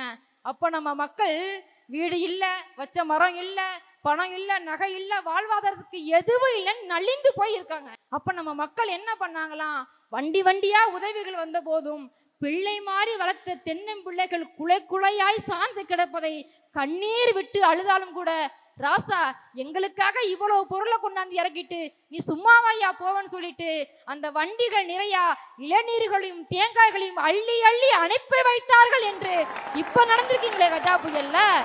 இந்த சம்பவங்களை பார்க்கும் போது உங்களுக்கு நம்பிக்கை வரலையா? கஜா புயலோட இந்த உலகத்துல ஒரு பெரிய சிக்கல் வந்து விட போகுது. நிறைவா இப்படி சொல்றேன் நடுவர் அவர்களே, 85 வயது ஒரு பாட்டி, கமலாத்தாள் ஒரு பாட்டி, அவள் 35 ஆண்டுகளாக இட்லி கடை வச்சிருக்கா. முதலில் 25 காசுக்கு இட்லி விற்க ஆரம்பிச்சிருக்கா. இந்த 2025 இப்போதும் ஒரு இட்லி 1 ரூபாய்க்கு வித்துக்கிட்டு இருக்காங்க. ஏன் தெரியுமா? பசியால் எந்த பிள்ளைகளும் வாழக்கூடாது, பட்டினியால யாரும் வேலைக்கு போகாம கஷ்டப்படக்கூடாதுன்னு 85 வயது மிக்க கமலாத்தாள் பாட்டி இட்லி விற்கும் போது ஏன் உங்களால முடியாதா? அதனால்தான் நல்லவன் வாழ்வான் என்பதை சாத்தியமாக்குவதற்காக அரசு அன்னபூரணி என்கின்ற விருதினை அவளுக்கு கொடுத்து அங்கீகாரம் செய்திருக்கிறது. இப்படி அடுக்கடுக்காக நாங்கள் உண்மைகளை சொல்லிவிடக் கூடும். உறவுகளை நெகட்டிவ் என்பது புகைப்படத்தில் கூட நமக்கு தேவையில்லை என்பதை நீங்கள் புரிந்து கொள்ளுங்கள். ஒரு பெண்ணாக மேடையை விட்டு எதிரணியில் நாஞ்சில் விஜயனாக இருக்கட்டும், வளர்விழி அக்காவா இருக்கட்டும், எல்லாருமே யார சொன்னாங்க, சிக்கல் அப்படின்னாவே பொண்டாட்டிய, அம்மாவை, அக்காவை, தங்கச்சிய, பொம்பளை போல தான் சொல்றாங்க. ஏதோ ஆண்களால சிக்கல் வராத மாதிரியும் பிரச்சனை வராத மாதிரியும். ஒரு உண்மையை சொல்லட்டுமாங்க, ஒரு காலத்துல பெண் என்ன செஞ்சிருவா அப்படின்னு கிண்டல் பண்ணாங்க. கல்யாணம் பண்ணி போனா ஒரே பொம்பளை பிள்ளைய பெற்றிருப்பாங்க அப்பா அம்மா, வந்து பாக்குறதுக்கு 6 மாசம் 1 வருஷம் ஆகும். கூடவே அப்பா அம்மாவை பார்த்துக்க முடியலன்னு நிறைய பெண் பிள்ளைகள் கதறினாங்க. ஆனா இப்ப நாங்க எல்லாம் படிக்க தொடங்கிட்டோம், சுயமா ஒரு முடிவெடுக்க தொடங்கிட்டோங்க. பெண் பிள்ளைகள் என் மாமனார் மாமியாரை மட்டும் அல்ல, என் அப்பா அம்மாவை நான் கூடவே அழைத்து வந்து பார்த்து கொள்கிறேன் என்று சுயமாக முடிவெடுக்க வேண்டிய இடத்தில் இந்த பெண்கள் வந்தபோது இந்த நாட்டின் தலையாய பிரச்சனைகளுக்கு ஒரு நாடு நல்ல நாடா அது சுதந்திரமான நாடா என்பதற்கு ஒரே ஒரு ஆதாரம் மட்டும் இருந்தால் போதும். உங்கள் நாட்டில் பெண்கள் மதிக்கப்படுகிறார்களா மிதிக்கப்படுகிறார்களா என்ற பட்டியல் எடுத்தால் என் நாட்டில் பெண்கள் இன்னைக்கு மதிக்கும்படி நடக்க தொடங்கிவிட்டார்கள். அதுவே இந்த புத்தாண்டில் மிகப்பெரிய நம்பிக்கை என்று சொல்லிவிட்டு, ஒரு பெண் பேசினாள் வாயாடி, பேசாவிட்டால் ஊமை, கேட்கிற கேள்விக்கு பதில் சொன்னா திமிரு பிடிச்சவ, திருமணம் ஆகவில்லை என்று சொன்னால் முதிர்கண்ணி, திருமணமாகி கணவன் இறந்து விட்டால் விதவை, ஒருவேளை திருமணமாகி கணவன் நல்லா இருந்து குழந்தை பெறவில்லை என்றால் மலடி, அப்படியும் குழந்தை பெற்று 2 பெண் குழந்தைகளை பெற்றால் என்ன, இரண்டாவதும் பெண் தானா என்று கேள்வி கேட்டு அவர்களை மூளையில் முடக்கிய போது ஆண்களை விட பெண்கள் இன்னைக்கு சரிநிகர் சமானமாய் அரங்கத்தில் உட்கார்ந்து ஆரவாரமாக கைத்தட்டி தொழில் அதிபர்களாகவும் முதலாளிகளாகவும் வந்து விட்டார்களே. இதை விட இந்த புத்தாண்டில் வேறு என்னங்கய்யா நம்பிக்கை வேண்டும்? இப்படி சொல்லி பெறுகின்றேன். பெண்கள், உங்கள் வீடு செங்கலால் ஆனதல்ல, உங்கள் வீட்டின் பெண்களால் ஆனது உறவுகளே. இந்த நாடு நலம் பெற பிறக்கிற புத்தாண்டு நமக்கு சிக்கல்கள் எல்லாம் மீட்டு கொடுக்க வேண்டும் என்று சொன்னால் பெண்கள் புகழ்ச்சிக்கு பிறந்த கூட்டம் அல்ல, அவர்கள் புரட்சி செய்த கூட்டம். புரட்சி செய்ய பெண்கள் தொடங்கட்டும். அந்த புரட்சிக்கு தந்தை பெரியாராக, அறிஞர் அண்ணாவாக, வாழ்ந்த தலைவர்கள் பாட்டன் பாரதியாக, வள்ளுவனாக ஆண்கள் நீங்கள் கை கொடுங்கள். பிரச்சனைகளும் சிக்கல்களும் நீளாது என்கின்ற உத்தரவாதத்தை உங்களிடத்தில் கொடுத்துவிட்டு, இளைஞர்களே மனிதர்களே எழுந்து நில்லுங்கள். இளைஞர்களாய் நெஞ்சத்தில் தமிழை ஏற்றி நியாயமாக நேர்மையாக உழைக்க தொடங்குங்கள். எது நடந்தாலும் இடர்பட மாட்டோம், நிச்சயம் வெல்வோம், நல்லதே பேசுவோம், நன்றாக இருப்போம். நன்றி, வணக்கம். ரொம்ப அற்புதமா நல்ல நல்ல செய்திகளை எல்லாம் தொகுத்து இந்த மன்றத்தில் பதிவு செய்திருக்கிற சிங்கப்பெண் சிவநந்தினிக்கு ஒரு உற்சாகமான கைத்தட்டு, பாராட்டு, வாழ்த்து. பிளாக் ஷீப் மேல அவங்களுக்கு கொஞ்சம் வருத்தம் போல. சித்திரை திருநாளுக்கு மட்டும் பட்டிமன்றம் வச்சா எப்படி? மகளிர் தினத்துக்கெல்லாம் பட்டிமன்றம் வைக்க மாட்டீங்களா? குடியரசு தின விழாவுக்கெல்லாம் பட்டிமன்றம் வைக்க மாட்டாங்களான்னு சொல்லி ஒரு பட்டிமன்றத்துக்கு வந்து 5 பட்டிமன்றத்தை பற்றி பேசிட்டு போயிருக்கிறாங்க. ரொம்ப அழகாக நிறைய செய்திகளை இந்த மன்றத்தில் பதிவு செஞ்சுருக்கிறாங்க. இவ்வளவு பேசின பிறகு இதுக்கெல்லாம் மறுப்பு சொல்லணும் அப்படின்னா அதுக்கு ஒரு அனுபவம் தேவை. நிறைந்த அனுபவமும் நல்ல வாழ்க்கை துணையும் அமைந்தால் ஒரு மனிதன் நிச்சயமாக எல்லோராலும் மதிக்கப்படுகிற ஒருவராக உயர்வார் அப்படிங்கிறதுக்கு எங்கள் பட்டிமன்ற துறையில் நல்ல எடுத்துக்காட்டாக விளங்குகிற உலக நாடுகளில் இருக்கிற தமிழர்கள் எல்லாம் அவர் பேச்சை கைத்தட்டி ரசிச்சு கேட்டிருக்கிறாங்க. அவரு இந்த சின்னஞ்சிறுவனின் தலைமையில் பேசுவதற்கு ஒப்புக்கொண்டு வந்திருக்கிறார்ல, அதற்காகவே ஒரு உற்சாகமான கைத்தட்டலால் நன்றியை சொல்லி அன்பு அண்ணன் கோவை தனபால் வாங்க ஒரு உற்சாகமான உரையை இந்த மன்றத்திற்கு தாங்க. நிலத்தை கேட்டு மழை வருவதில்லை, நிலவை கேட்டு இரவு வருவதில்லை, இலையை கேட்டு காய் விடுவதில்லை. நாங்கள் எதையும் கேட்டு வரவில்லை, உங்கள் அன்பான இதயம் கேட்டு வந்திருக்கின்றோம். உங்கள் இதயத்தை தராவிட்டாலும் பரவாயில்லை, 10 நிமிடம் உங்கள் செவிகளை மட்டும் கடனாக தாருங்கள் என்று கேட்டு எனது பட்டுமன்ற உரையை தொடங்குகின்றேன். முத்திரை பதித்த பிளாக் ஷீப் தொலைக்காட்சியில் சித்திரை திருவிழாவை சீரோடும் சிறப்போடும் நடத்தி கொண்டிருக்கின்ற ஜே கல்லூரியை சார்ந்த அத்தனை பேரையும் முதலில் வணங்கி மகிழ்ந்த நதுரையை தொடங்குகின்றேன். பிறக்கிற புத்தாண்டில் இருக்கிற பிரச்சனைகள் நீளுமா மீளுமா? நல்ல தலைப்பு. பிரச்சனைகள் நீடிக்க கூடாது, நீளக்கூடாது, அது முடிக்க வேண்டும் என்பதுதான் ஒவ்வொருவருடைய ஆசை. அப்படி நினைத்துத்தான் மேடையிலே உட்கார்ந்தேன். மேடையிலே உட்கார்ந்து 2 மணி நேரத்திற்குள் எனக்கு ஒரு புதிய பிரச்சனை முளைத்திருக்கிறது. முழிக்கிறீர்கள். இந்த நிகழ்ச்சியினுடைய இயக்குனர் யார்? சிவநந்தினி. எந்த தலைப்பில் பேச வேண்டும் என்று முடிவு செய்தது யார்? சிவநந்தினி. நீங்கள் 3 பேரும் இந்த தலைப்புகள் பேசுங்கள் என்று சொன்னார்கள். நாங்கள் பேச வந்திருக்கிறோம். ஆனால் அவர் சொல்லுகிறார்கள், இவர்கள் 3 பேரும் நெகட்டிவாவே பேசுகிறார்கள் என்று சொல்லுகிறார்கள். நெகட்டிவா பேச சொன்னா நாங்க நெகட்டிவ் தான் பேசணும், பாசிட்டிவா பேச சொன்னா பாசிட்டிவா பேசணும். இப்ப எதை பேசுறது? ஏணி சின்னத்துல ஒரு குத்து, தென்னமர சின்னத்துல ஒரு குத்து. உங்களுக்கு தான் ஓட்டு போட்டேன், அதே கதை தான். இப்ப எதைய பேசுறதுன்னு சிக்கல்ல மாட்டிட்டு இருக்கிறதா புது சிக்கல். இந்த மாதிரி சிக்கல்கள் நீண்டு கொண்டேதான் இருக்கும் என்பதிலே மாற்று கருத்து இல்லை. எதிரிலே வருகிறார்கள், சென்டிமெண்டா பேசி 3 பேருமே சென்டிமெண்டா பேசினாங்க. அந்த சென்டிமெண்டா பேசினா என்னமோ பிரச்சனைகள்லாம் தீந்துருங்கிற மாதிரி சொல்லியிருக்காங்க. முதல்ல பேசின தனிக்கொடி அவர்கள் பாட்டில் ராதா படத்துல நான் பாட்டு எழுதுனேன், என்னைக்கு அந்த மது ஒழிப்பு முடியுமோ அந்த நன்னாள் தான் புன்னகை பூக்கும் மண்ணில் பிறக்கின்ற நன்னாள்னாரு. நான் எழுதுற பாட்டு எழுதிட்டே தாயா இருக்கிறீங்க. 5 வருஷத்துக்கு முன்னாலேயும் எழுதுனீங்க, இப்பவும் எழுதுறீங்க, இன்னும் தொடர்ந்து எழுதுவீங்க. எப்ப அந்த நன்னாள் வருங்கிற சிக்கலை தீர்த்தா பரவாயில்ல. நான் கேட்கிறேன், இதுதான கேள்வி சார். இந்த பூமியில் இருக்கிற பிரச்சனை சாதாரண பிரச்சனைகள் இல்ல. மாசுபடுது, காற்று மாசுபடுது, நீர் மாசுபடுது, நிலம் மாசுபடுது. இந்த சிக்கலை எப்படி மீட்பது என்று யாராவது ஒரு கொஞ்ச நேரம் சிந்தித்தது உண்டா? நான் கேட்கிறேன். புதிய புதிய தொழிற்சாலைகள் வருது, அதனால் காற்று மாசுபடுது. இந்த காற்று மாசுபது தடுப்பது எப்போது, எந்த ஆண்டு என்பது முடிவு இருக்கிறதா உங்களுக்கு? நீங்கள் சொல்லலாம், தொழிற்சாலைகள் வந்தால் தானே புதிய உற்பத்திகள் வரும், நாம் பொருளாதாரத்தில் மேம்படுகிறோம் என்று சொல்லலாம். மனுஷனே இல்லாத ஊர்ல ஒரு படத்துல சொல்லுவாங்களே, ஆளே இல்லாத இடத்துக்கு யாருக்குடா டீ ஆத்துறன்னு கேட்கிற மாதிரி மனிதர்களே துன்புறுத்துகின்ற பொழுது எதற்காக முன்னேற்றம்? அதை யோசிக்க வேண்டாமா சார்? சாய நீர் கழிவு வெளிவருது, நீர் மாசுபடுது, குடிக்கிற நீர்ல மாசுபடுது. இதைய நிறுத்தறக்கு வழி, இதுவரைக்கும் சிக்கல்களுக்கு தீர்வு இருக்கா? நான் கேட்கிறேன். யோசனை பண்ணி பாருங்க. கலர் கலரா சேர கட்டிக்கிற ஆசைப்படுறோம். சிவப்பு கலர் சிங்கிச்சா, பச்சை கலர் சிங்கிச்சா, மஞ்சள் கலர் சிங்கிச்சா, வண்ண வண்ண சேலைய உடுத்துறதுக்கு நம்ம ஆசைப்படுறோம் இல்லையே. நம்மளுடைய ஆசைகளில் தான் பிரச்சனைகளே தொடங்குகிறது என்பதை நாம் புரிந்து கொள்ள வேண்டும். 2 ரூபா பான்ஸ் பவுடருக்கு 20,000 ரூபாய் கொடுத்து மேக்கப் போடுற சகோதரிகளை நீங்கள் யோசனை பண்ணி பாருங்க. எப்பேற்பட்ட சிக்கல்ல நம்ம துவண்டு கிடக்கிறோம். இதுல இருந்து நம்ம எப்ப மீள போறோங்கிறது பெண்களாகிய நீங்கள் புரிந்து கொண்டாலே இந்த பட்டிமன்றத்தினுடைய வெற்றி கிடைச்சாகும். யோசனை பண்ணி பாருங்க. எனக்கு ஒண்ணுமே புரியல இவங்க பேசுனது. சென்டிமெண்டா பேசி தலைப்பை மாத்துறாங்க சார். அவர் பேசினாரு தனிக்கொடி சாரு, ஒரு மனைவி தன்னுடைய கணவன் கட்டி இருக்கிற கை கடிகாரத்திற்கு வாட்ச் நார் வாங்கறதுக்கு காசு இல்லையா, அதனால அந்த வார் வாங்கறதுக்காக தன்னுடைய முடியையே அடமானம் வைத்து வார் வாங்கி கொண்டு வந்தார் என்ற உடனே எல்லாரும் நாம் கைதட்டணும் அப்பான்ட்டு. நான் கேட்கிறேன், அதிலே அன்பு இருக்கிறது, ஆனால் ஒரு வாட்சுக்கு வார் வாங்கக்கூடிய சூழ்நிலையிலே இல்லாமல் பொருளாதாரத்திலே பின்தங்கி இருக்கிறோமே என்கின்ற சிந்தனை யாருக்கு புரிகிறது? அதுதான் எனக்கு வருத்தமாக இருக்கிறது. இந்தியாவிலே எத்தனை குடும்பங்கள் உணவு இல்லாமல் தவித்துக் கொண்டிருக்கிறார்கள் தெரியுமா? ஊட்டச்சத்து இல்லாத குழந்தைகள் தினந்தோறும் இறந்து கொண்டிருக்கிறார்கள் என்ற செய்தி உங்கள் காதுகளிலே வந்திருக்கிறதா? நாம் நல்லா இருக்கிறோம், நம்ம அப்பா அம்மா கஷ்டப்பட்டு ஜே கல்லூரிக்கு அனுப்பிச்சிருக்கிறார்கள், இன்றளவோடு நாம் நிறுத்திக் கொள்ளுகிறோம். இதையை கடந்து ஆயிரக்கணக்கில் குழந்தைகள் ஊட்டச்சத்து இல்லாமல், மன வளர்ச்சியும் மூளை வளர்ச்சியும் இல்லாமல் இறந்து கொண்டிருக்கிறார்களே. இந்த சிக்கல்களுக்கு யார் தீர்ப்பது, எப்பொழுது தீர்ப்பது? இதுதான் என்னுடைய கேள்வியாக இருக்கிறது.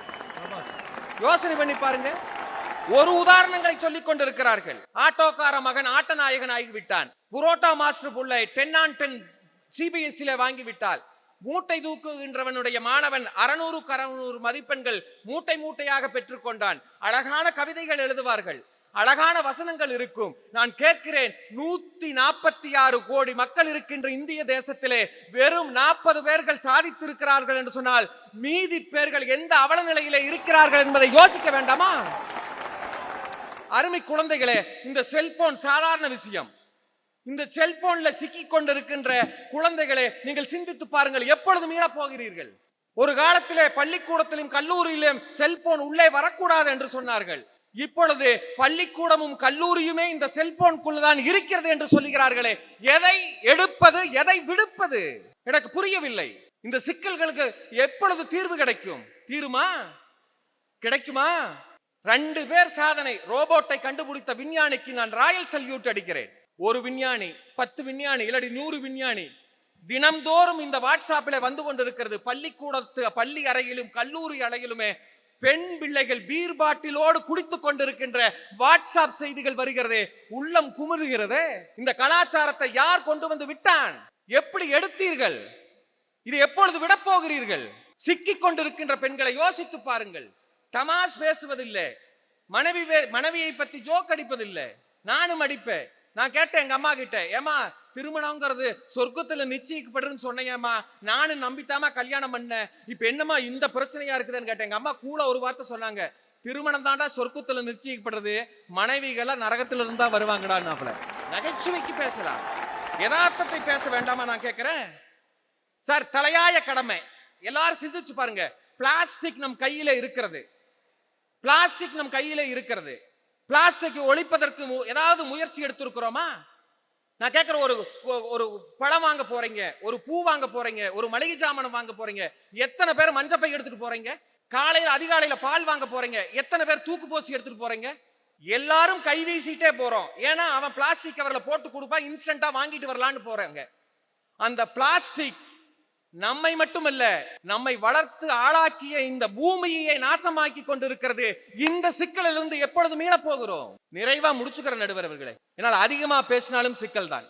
நான் கேட்கிறேன், மதத்தை வளர்த்த வேண்டியவர்கள் மதம் பிடித்து திரிகிறார்களே, சாதிக்கு சமாதி கட்டி விடுவோம் என்று சொன்னார்களே, எந்த சமாதி கட்டி இருக்கிறார்கள்? இன்னும் பள்ளிக்கூடத்திலே கலர் கயிறுகள் வளம் வந்து கொண்டிருக்கிறதே. எப்பொழுது தீர்ப்பது இந்த சிக்கல்களை எல்லாம்? எத்தனை சிக்கல்கள்! லஞ்ச லாவண்யம், ஊழல் நம்மை விட உயரமாக இருக்கிறது. எங்கும் பிரச்சனைகள் தொங்கிக் கொண்டே இருக்கிறது. நானும் நம்புகிறேன், இந்த புத்தாண்டில் அடுத்த ஆண்டுக்குள் இருக்கின்ற சிக்கல்கள் தீரும் என்று நம்புகிறேன். ஆனால் அடுத்த ஆண்டும் இதே தலைப்பிலே நீளும் என்று புதிதாக பேச வருவேன் என்று சொல்லி, ஆண்டுகள் தொடர்வதைப் போல, ஒவ்வொரு ஆண்டுகளும் தொடர்ந்து கொண்டே போவதைப் போல சிக்கல்களும் தொடர்ந்து கொண்டேதான் இருக்கும். அது மீளுவதற்கு வாய்ப்பே இல்லை. மீண்டால் நல்லது. நன்றி, வணக்கம். ரொம்ப உணர்ச்சி வயப்பட்டு தன் உள்ள கிட்டங்கியில் பதுக்கி வைத்திருந்த கோபங்களை எல்லாம் இந்த மன்றத்தில் பதிவு செய்திருக்கிறார். 6 அறிஞர் பெருமக்களும் மிகச் சிறப்பாக பேசியிருக்கிறார்கள். உங்களை சிரிக்க வைத்தார்கள், சிந்திக்க வைத்தார்கள், யோசிக்க வைத்தார்கள், மயக்கி வைத்தார்கள். தீர்ப்பு சொல்ல முடியாமல் என்னை மட்டும்தான் சிக்க வைத்திருக்கிறார்கள். பிறக்கிற புத்தாண்டில் இருக்கிற சிக்கல்கள் நீளுமா அப்படிங்கிற அற்புதமான தலைப்பில் பிளாக் ஷீப் தொலைக்காட்சியில் இந்த சித்திரை திருநாளில் பட்டிமன்றத்தை பார்த்து கொண்டிருக்கிற நேயர்களே, டயோஜனிஸ்னு ஒரு அறிஞன் இருந்தான். பட்ட பகல்ல கையில் விளக்கோடு வீதியில் எதையோ தேடிக்கொண்டு போனான். பார்க்கிறவங்க எல்லாம் கேட்டாங்க, என்னையா தேடுற? மனிதர்களை தேடுகிறேன்னு சொன்ன. அதே கேள்வி இன்றைக்கும் நம் நாட்டில் எழத் தொடங்கி இருக்கிறதுங்கிறது தான் இந்த 3 பேர் பேசியிருக்கிறார். இன்னும் 10 ஆண்டுகளில் நம் கைகளில் இருக்கிற இந்த செல்போன் நிர்வாண கிடங்காக மாறி இருக்குங்கிறதுல மாற்று கருத்தே இல்லை. ஒரு 3 ஆண்டுகளுக்கு முன்னாடி இம்கேம் காவாலேன்னு ஒரு பாட்டு வந்தது. அந்த பாடலுக்கு ஒரு நடிகை பல கோடி ரூபாய் சம்பளம் வாங்கி கொண்டு தன் தொப்புள் தெரிய தன் சேலையை அட்ஜஸ்ட் செய்கிற காட்சி. அந்த காட்சியில் அந்த நடிகை நடிப்பதற்கு பல கோடி ரூபாய் சம்பளம் வாங்கினான். ஆனால் அந்த காட்சியை நம் தமிழ்நாட்டின் புரட்சி பெண்கள் 1 கோடி பேர் செல்போனில் ரீல்ஸாக எடுத்து பதிவு செய்திருக்கிறார்கள்னு சொன்னா நம்முடைய தேசம் எதை நோக்கி போகிறதுங்கிற கேள்வி வரும். இன்றைக்கு சமூக வலைதளங்கள்ல என்ன மாதிரியான சிக்கல்கள் இருக்கு? இன்றைக்கு இருக்கிற இளைய சமுதாயம் எவ்வளவு சிக்கல்ல மாட்டி இருக்குங்கிறத தான் இந்த 3 பேர் சொன்னாங்க. எங்க வீட்டுக்கு பக்கத்து தெருவில் கல்லூரி படிக்கிற ஒரு பையன் இருந்தான். அவன்கிட்ட போய், தம்பி, நம்ம ஊரை சுத்தி எத்தனை கிராமம் இருக்குன்னு கேட்டேன்னு வைங்களேன், இதெல்லாம் தேவையில்லாத கேள்வியுமா. ஆனா அவன்கிட்ட போய் நான் நல்ல ஒரு கேள்வி கேட்டேன், தம்பி இன்ஸ்டாகிராம் தெரியுமான்னு. நல்லா தெரியும்னே, 3 ஐடி வச்சிருக்கேன் நான். இன்ஸ்டாகிராம்ல இங்க இருந்து பையன் ஒரு பொண்ணுக்கு செய்தி அனுப்புறான். இந்த தலைமுறை எங்க போகுதுன்னு கவனிக்கணும். பையன் இங்க இருந்து அனுப்புறான், செல்லக்குட்டி இப்ப என்ன பண்ணிட்டு இருக்கு. அதுக்கு அங்க இருந்து பதில், செல்லக்குட்டி இப்போ சாப்பிட்டுக்கிட்டு இருக்கு. உடனே பையன் இங்க இருந்து கேட்கிறான், செல்லக்குட்டி இப்போ என்ன சாப்பிடுது. அதுக்கு அங்கிருந்து பதில், செல்லக்குட்டி இப்போ இட்லி சாப்பிடுது. அவங்க அம்மா மாடியில காய வச்ச வத்தலை எடுக்க சொல்லி கூப்பிட்டு 1/2 மணி நேரம் ஆச்சு, இட்லி சாப்பிடுது. அடுத்து இந்த தலைமுறை இளைஞன் ஒரு கேள்வி கேட்கிறாங்க இன்ஸ்டாகிராம்ல, செல்லக்குட்டி இப்போ என்ன ட்ரெஸ் போட்டிருக்கு. அதுக்கு அங்கிருந்து வந்த பதில், செல்லக்குட்டி இப்போ லுங்கி கட்டி இருக்கு. உடனே பையன் கேட்கிறான், செல்லக்குட்டி லுங்கி எல்லாம் கட்டாதே. உடனே அங்கிருந்து வந்த பதில், பேசுறது செல்லக்குட்டி இல்ல, செல்லக்குட்டியோட அப்பா. இன்னைக்கு இருக்கிற இளைய தலைமுறை பிள்ளைகள் சமூக வலைதளங்களில் சிக்கி தவிக்கிறார்கள். நான் காரைக்குடி அழகப்பா அரசு பொறியியல் கல்லூரியில 2 ஆண்டுகள் முதுகலை பொறியியல் படிச்சேன். பெரம்பலூர்ல இருந்து இளவரசன் ஒரு பையன் என்னோட படிச்சான். வருஷத்துல 100% கல்லூரிக்கு வர்றவங்களுக்கு ஆண்டு விழாவில் பரிசு கொடுப்பாங்க இல்லையா. எங்க கல்லூரியில 100% கல்லூரிக்கு வர்றவங்களுக்கு பரிசு கொடுக்கணும்னா பெரம்பலூர் இளவரசனுக்கு தான் கொடுக்கணும். எல்லா நாளும் கல்லூரிக்கு வருவான். கல்லூரிக்கு வருவான், கிளாஸுக்கு வர மாட்டான். எங்க காலேஜில் ஒய்ஃபை டவர்னு ஒரு இடம் இருக்கும், அங்கேயே தான் உட்காந்துருப்பான். 2 ஆண்டுகளா ஒரு வேலையை உருப்படியா பண்ணான். ஃபேஸ்புக்கில் ஒரு பொண்ணு கிட்ட பேசிக்கிட்டு இருந்தான். 2 ஆண்டுகள் முடிவில் இளவரசன் கேட்டேன், நண்பா என்ன நடக்குது வாழ்க்கையிலன்னு. நானே ஃபேஸ்புக்கில் பேசிக்கிட்டு மட்டும்தான் இருக்கேன். சரி ஐடியை காட்டு, என்ன நடக்குதுன்னு பார்ப்போம்னு வாங்கி பார்த்தேன். அந்த அக்கவுண்டோட ப்ரொஃபைல் பிக்சர்ல ஒரு பூ படம் இருந்துச்சு. ப்ரொஃபைல் நேம் புஷ்பா, ஊரு தஞ்சாவூர், டேட் ஆஃப் பர்த்ல ஒரு டேட் ஆஃப் பர்த் இருந்தது. அடுத்த இடம் தான் த்ரில்லிங்கான இடம். புஷ்பா படிச்சது government boys higher secondary school Thanjavur. Pushpa எப்படிங்க கவர்மெண்ட் பாய்ஸ் ஹையர் செகண்டரி ஸ்கூல்ல படிக்கும்? இவன் 2 வருஷமா புஷ்பாவுக்கு புருஷனாகணும்னு ஆசைப்பட்டு புஷ்பராஜ் கிட்ட பேசிக்கிட்டு இருந்திருக்கான். இன்றைக்கு இளைய தலைமுறை கிட்ட இந்த சிக்கல் அதிகமாக இருக்குங்க. ரொம்ப அழகா வேதனையா இந்த 3 பேர் அதான் பதிவு பண்ணியிருக்கிறாங்க. ஆண்டுகள் மாறிக்கொண்டே போகுது, வருஷம் புதுசு புதுசா மாறுது. நாமளும் நிறுவனங்கள்ட்ட இருந்து கேலண்டரை புதுசு புதுசா வாங்கி வீட்டில் மாட்டி வைக்கிறோம். ஆனா சிக்கல் தீருதா? ரொம்ப நியாயமா கேள்வி கேட்டுக்கிறாங்க. இந்த 3 பேர் பேசுனத நம் இதயத்தில் நிறுத்தி எடை போட்டு பார்த்தால் பிறக்கிற புத்தாண்டில் இருக்கிற சிக்கல்கள் நீண்டு கொண்டுதான் இருக்கும் அப்படின்னு தீர்ப்பு சொல்லணும்னு எனக்கு ஆசைதான். இந்த 3 பேர் பேசுறத மட்டும் பார்த்தா எப்படி? இப்ப இவங்க 3 பேர் சண்டைக்கு வர மாட்டாங்களா? தனிக்குடி அண்ணன் எல்லாம் அருவாளோட வந்துருவாரு. இவங்க 3 பேர் என்ன பேசியிருக்கிறாங்கன்னு யோசிக்கணும். இந்த நாட்டில் சிக்கல் இருக்கிறது, ஆனால் சிக்கலுக்கான மருந்தும் இந்த தேசத்தில் இருக்கிறதுன்னு சொல்லியிருக்கிறார். நம்பிக்கையோடு நடந்தால் எதையும் சாதிக்கலாம்னு சொல்லியிருக்கிறார். ஒன்றும் வேண்டாங்க, எங்களுக்கு கர்ப்பப்பை இல்லை, எங்களுக்கு கர்ப்பப்பை இல்லை, எங்களால் ஒரு குழந்தையை சுமக்க முடியாது. ஆனால் ஒரு குழந்தையை சுமக்கிற அம்மா சத்தான உணவை சாப்பிட வேண்டாமா என்று யோசித்து கீதா என்கிற ஒரு திருநங்கை நிறைமாத கர்ப்பிணிக்கு உணவை வழங்கி கொண்டிருக்கிறாள்னா நம்பிக்கை இல்லையா? சேலத்துல கீதான்னு ஒரு அம்மா, அந்த அம்மாவை சேலம் மக்கள் கல்லறை தோட்டத்து கன்னியாஸ்திரின்னு சொல்றாங்க. என்ன தெரியுமாங்க? அனாதை பிணங்களை அடக்கம் செய்கிற வேலையை ஒரு பெண் செய்து கொண்டிருக்கிறாள். அந்த அம்மா கிட்ட பத்திரிக்கைக்காரங்க கேட்டாங்க, என்னம்மா இவ்வளவு வேலை செய்றீங்களே, உங்களுக்கு கஷ்டமா இல்லையா? என்ன சார் கஷ்டம், என்ன சார் கஷ்டம்? கடைசி காலத்துல நிம்மதியா இவங்களை அடக்கம் செய்யறதை விட வேற என்ன சார் புண்ணியம் இருக்க முடியும்? வாழ்நாளில் 10,000 பிணங்களையாவது நல்லடக்கம் செய்ய வேண்டும், அதுதான் என் லட்சியம்னு சேலம் கீதா சொல்றாங்களே, நம்பிக்கை இல்லையா? சார் திருவாரூருக்கு பக்கத்துல ஒரு 6 வயசு பாப்பா முதுகு தசைப்பிடிப்பு நோயால் பாதிக்கப்பட்டா. செல்போன்ல நம்ம எல்லாருக்கும் வந்துச்சு. அந்த பாப்பாவுக்கு ஒரே ஒரு இன்ஜெக்ஷன் ஊசி போடணும், 16 கோடி ரூபாய் அந்த ஊசியினுடைய விலை. சிக்கல் அதிகமா இருக்கு, நம்பிக்கையே தென்படல, வெளிச்சத்தையே காணோம்னு பேசுனாங்கல்ல, இவங்க உட்பட நாம் அத்துணை பேரும் உதவி செய்து, தமிழ்நாடு அரசும் உதவி செய்து 16 கோடி ரூபாய் ஊசியை அந்த பிள்ளைக்கு செலுத்தி இன்றைக்கு அந்த பிள்ளை சுகமான வாழ்க்கையை வாழ்ந்து கொண்டிருக்கிறாள்னா வாழ்க்கையில நம்பிக்கை இல்லையா? ஒன்றும் வேண்டாம் சார். இந்த இருக்கு மதுரையில் ஆயி பூரணம்னு ஒரு அம்மா, தான் ஆசை ஆசையாய் வளர்த்த மகள் ஜனனி இறந்து போயிட்டா.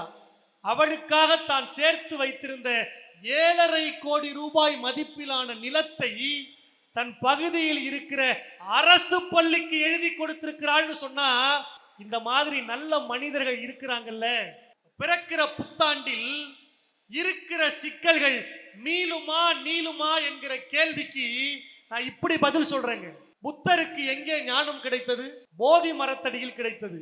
இன்றைக்கு நிறைய போதி மரங்கள் இருக்கிறது, ஆனால் புத்தர்கள் தான் கிடைப்பதே இல்லை.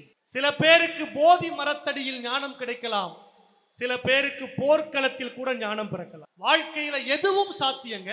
ஒரு 12ஆம் வகுப்பு படிக்கிற மாணவன் ஒரே ஒரு பாடத்துல ஃபெயில் ஆயிட்டான், தற்கொலை பண்ணிக்க போயிட்டாங்க. சிக்கல் தான், பெரிய குழப்பம் தான்.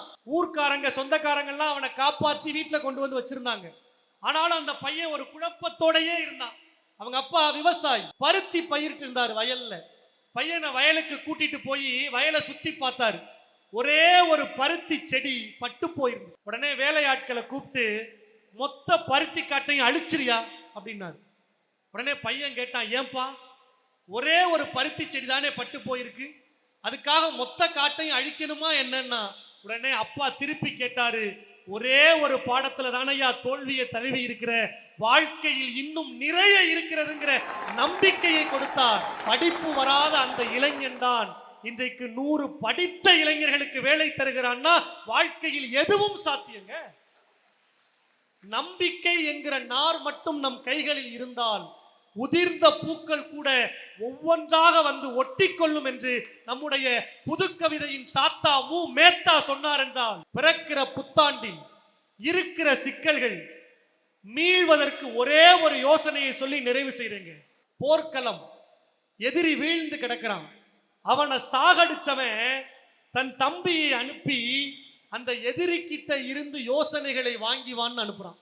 எங்கேயாவது நடக்குமா? தங்களாலேயே வீழ்த்தப்பட்ட எதிரி குற்றுயிரும் குழை உயிருமாக கிடக்கிறான். அவனை வீழ்த்தியவனே தன் தம்பியை அனுப்பி அவனிடத்தில் இருக்கிற நல்ல யோசனைகளை நீ கற்றுக்கொண்டு வான்னு அனுப்புனான். இது வேற எங்கேயும் நடக்கல, ராமாயணத்தில் நடந்தது. ராமன் லட்சுமணன் சேர்ந்து ராவணனை வீழ்த்தினார்கள். ராவணன் குற்றுயிரும் குழை உயிருமாக கிடந்தான். லட்சுமணனை அனுப்பி ராவணனிடத்தில் இருந்து நல்ல யோசனைகளை பெற்று வா என்று அனுப்பியது ராம்தான். ராம்தான் ராம்தான் என்று சொன்னால் இந்த அற்புதமான நிகழ்ச்சி மிகச் சிறப்பாக நடைபெறுவதற்கு நல்ல இதயங்கள் உதவி இருக்கிறார். ஒண்ணுமே இல்லைங்க, ஒரே ஒரு வரி. ஒரு துறவி நடனம் ஆடினால் மழை வரும் என்ற நம்பிக்கை இருந்தது. இன்றைக்கு எங்கள் ஊரில் மழை வர வேண்டும், நீங்கள் நடனமாடுங்கள் என்று அந்த துறவியை அழைத்தார்கள். அவர் நடனமாட வந்துட்டார். மக்கள் கூட்டம் கூட்டமாக வந்தாங்க. ஒரே ஒரு குழந்தை மட்டும் மழையில் நனைந்து விடக்கூடாது என்பதற்காக கையில் குடையோடு வந்தாள்னு சொன்னா, நம்பிக்கை என்கிற ஒன்று நம் கையில் இருக்கிற வரைக்கும் எத்தனை சிக்கல் வந்தாலும் எத்தனை பிரச்சனைகள் வந்தாலும் அதை சமாளிக்க முடியும் என்று சொல்லி பிறக்கிற புத்தாண்டில் இருக்கிற சிக்கல்கள் அது நிச்சயமாக மீளும் என்கிற நம்பிக்கையே தீர்ப்பாக்கி இதுகாரும் கேட்டு ரசித்த உங்கள் அத்தனை பேரினுடைய பாத மலர்களில் எங்கள் கண் மலரை காணிக்கையாக்கி கடைசியா நிறைவா போறதுக்கு முன்னாடி, அப்ப இன்னும் முடிக்கலையா அப்படின்னு நீங்க கேட்காதீங்க, நிறைவா போறதுக்கு முன்னாடி ஒன்னே ஒன்று சொல்லி நிறைவு செய்கிறேன். போயிட்டு வர்றேன். நன்றி, வணக்கம்.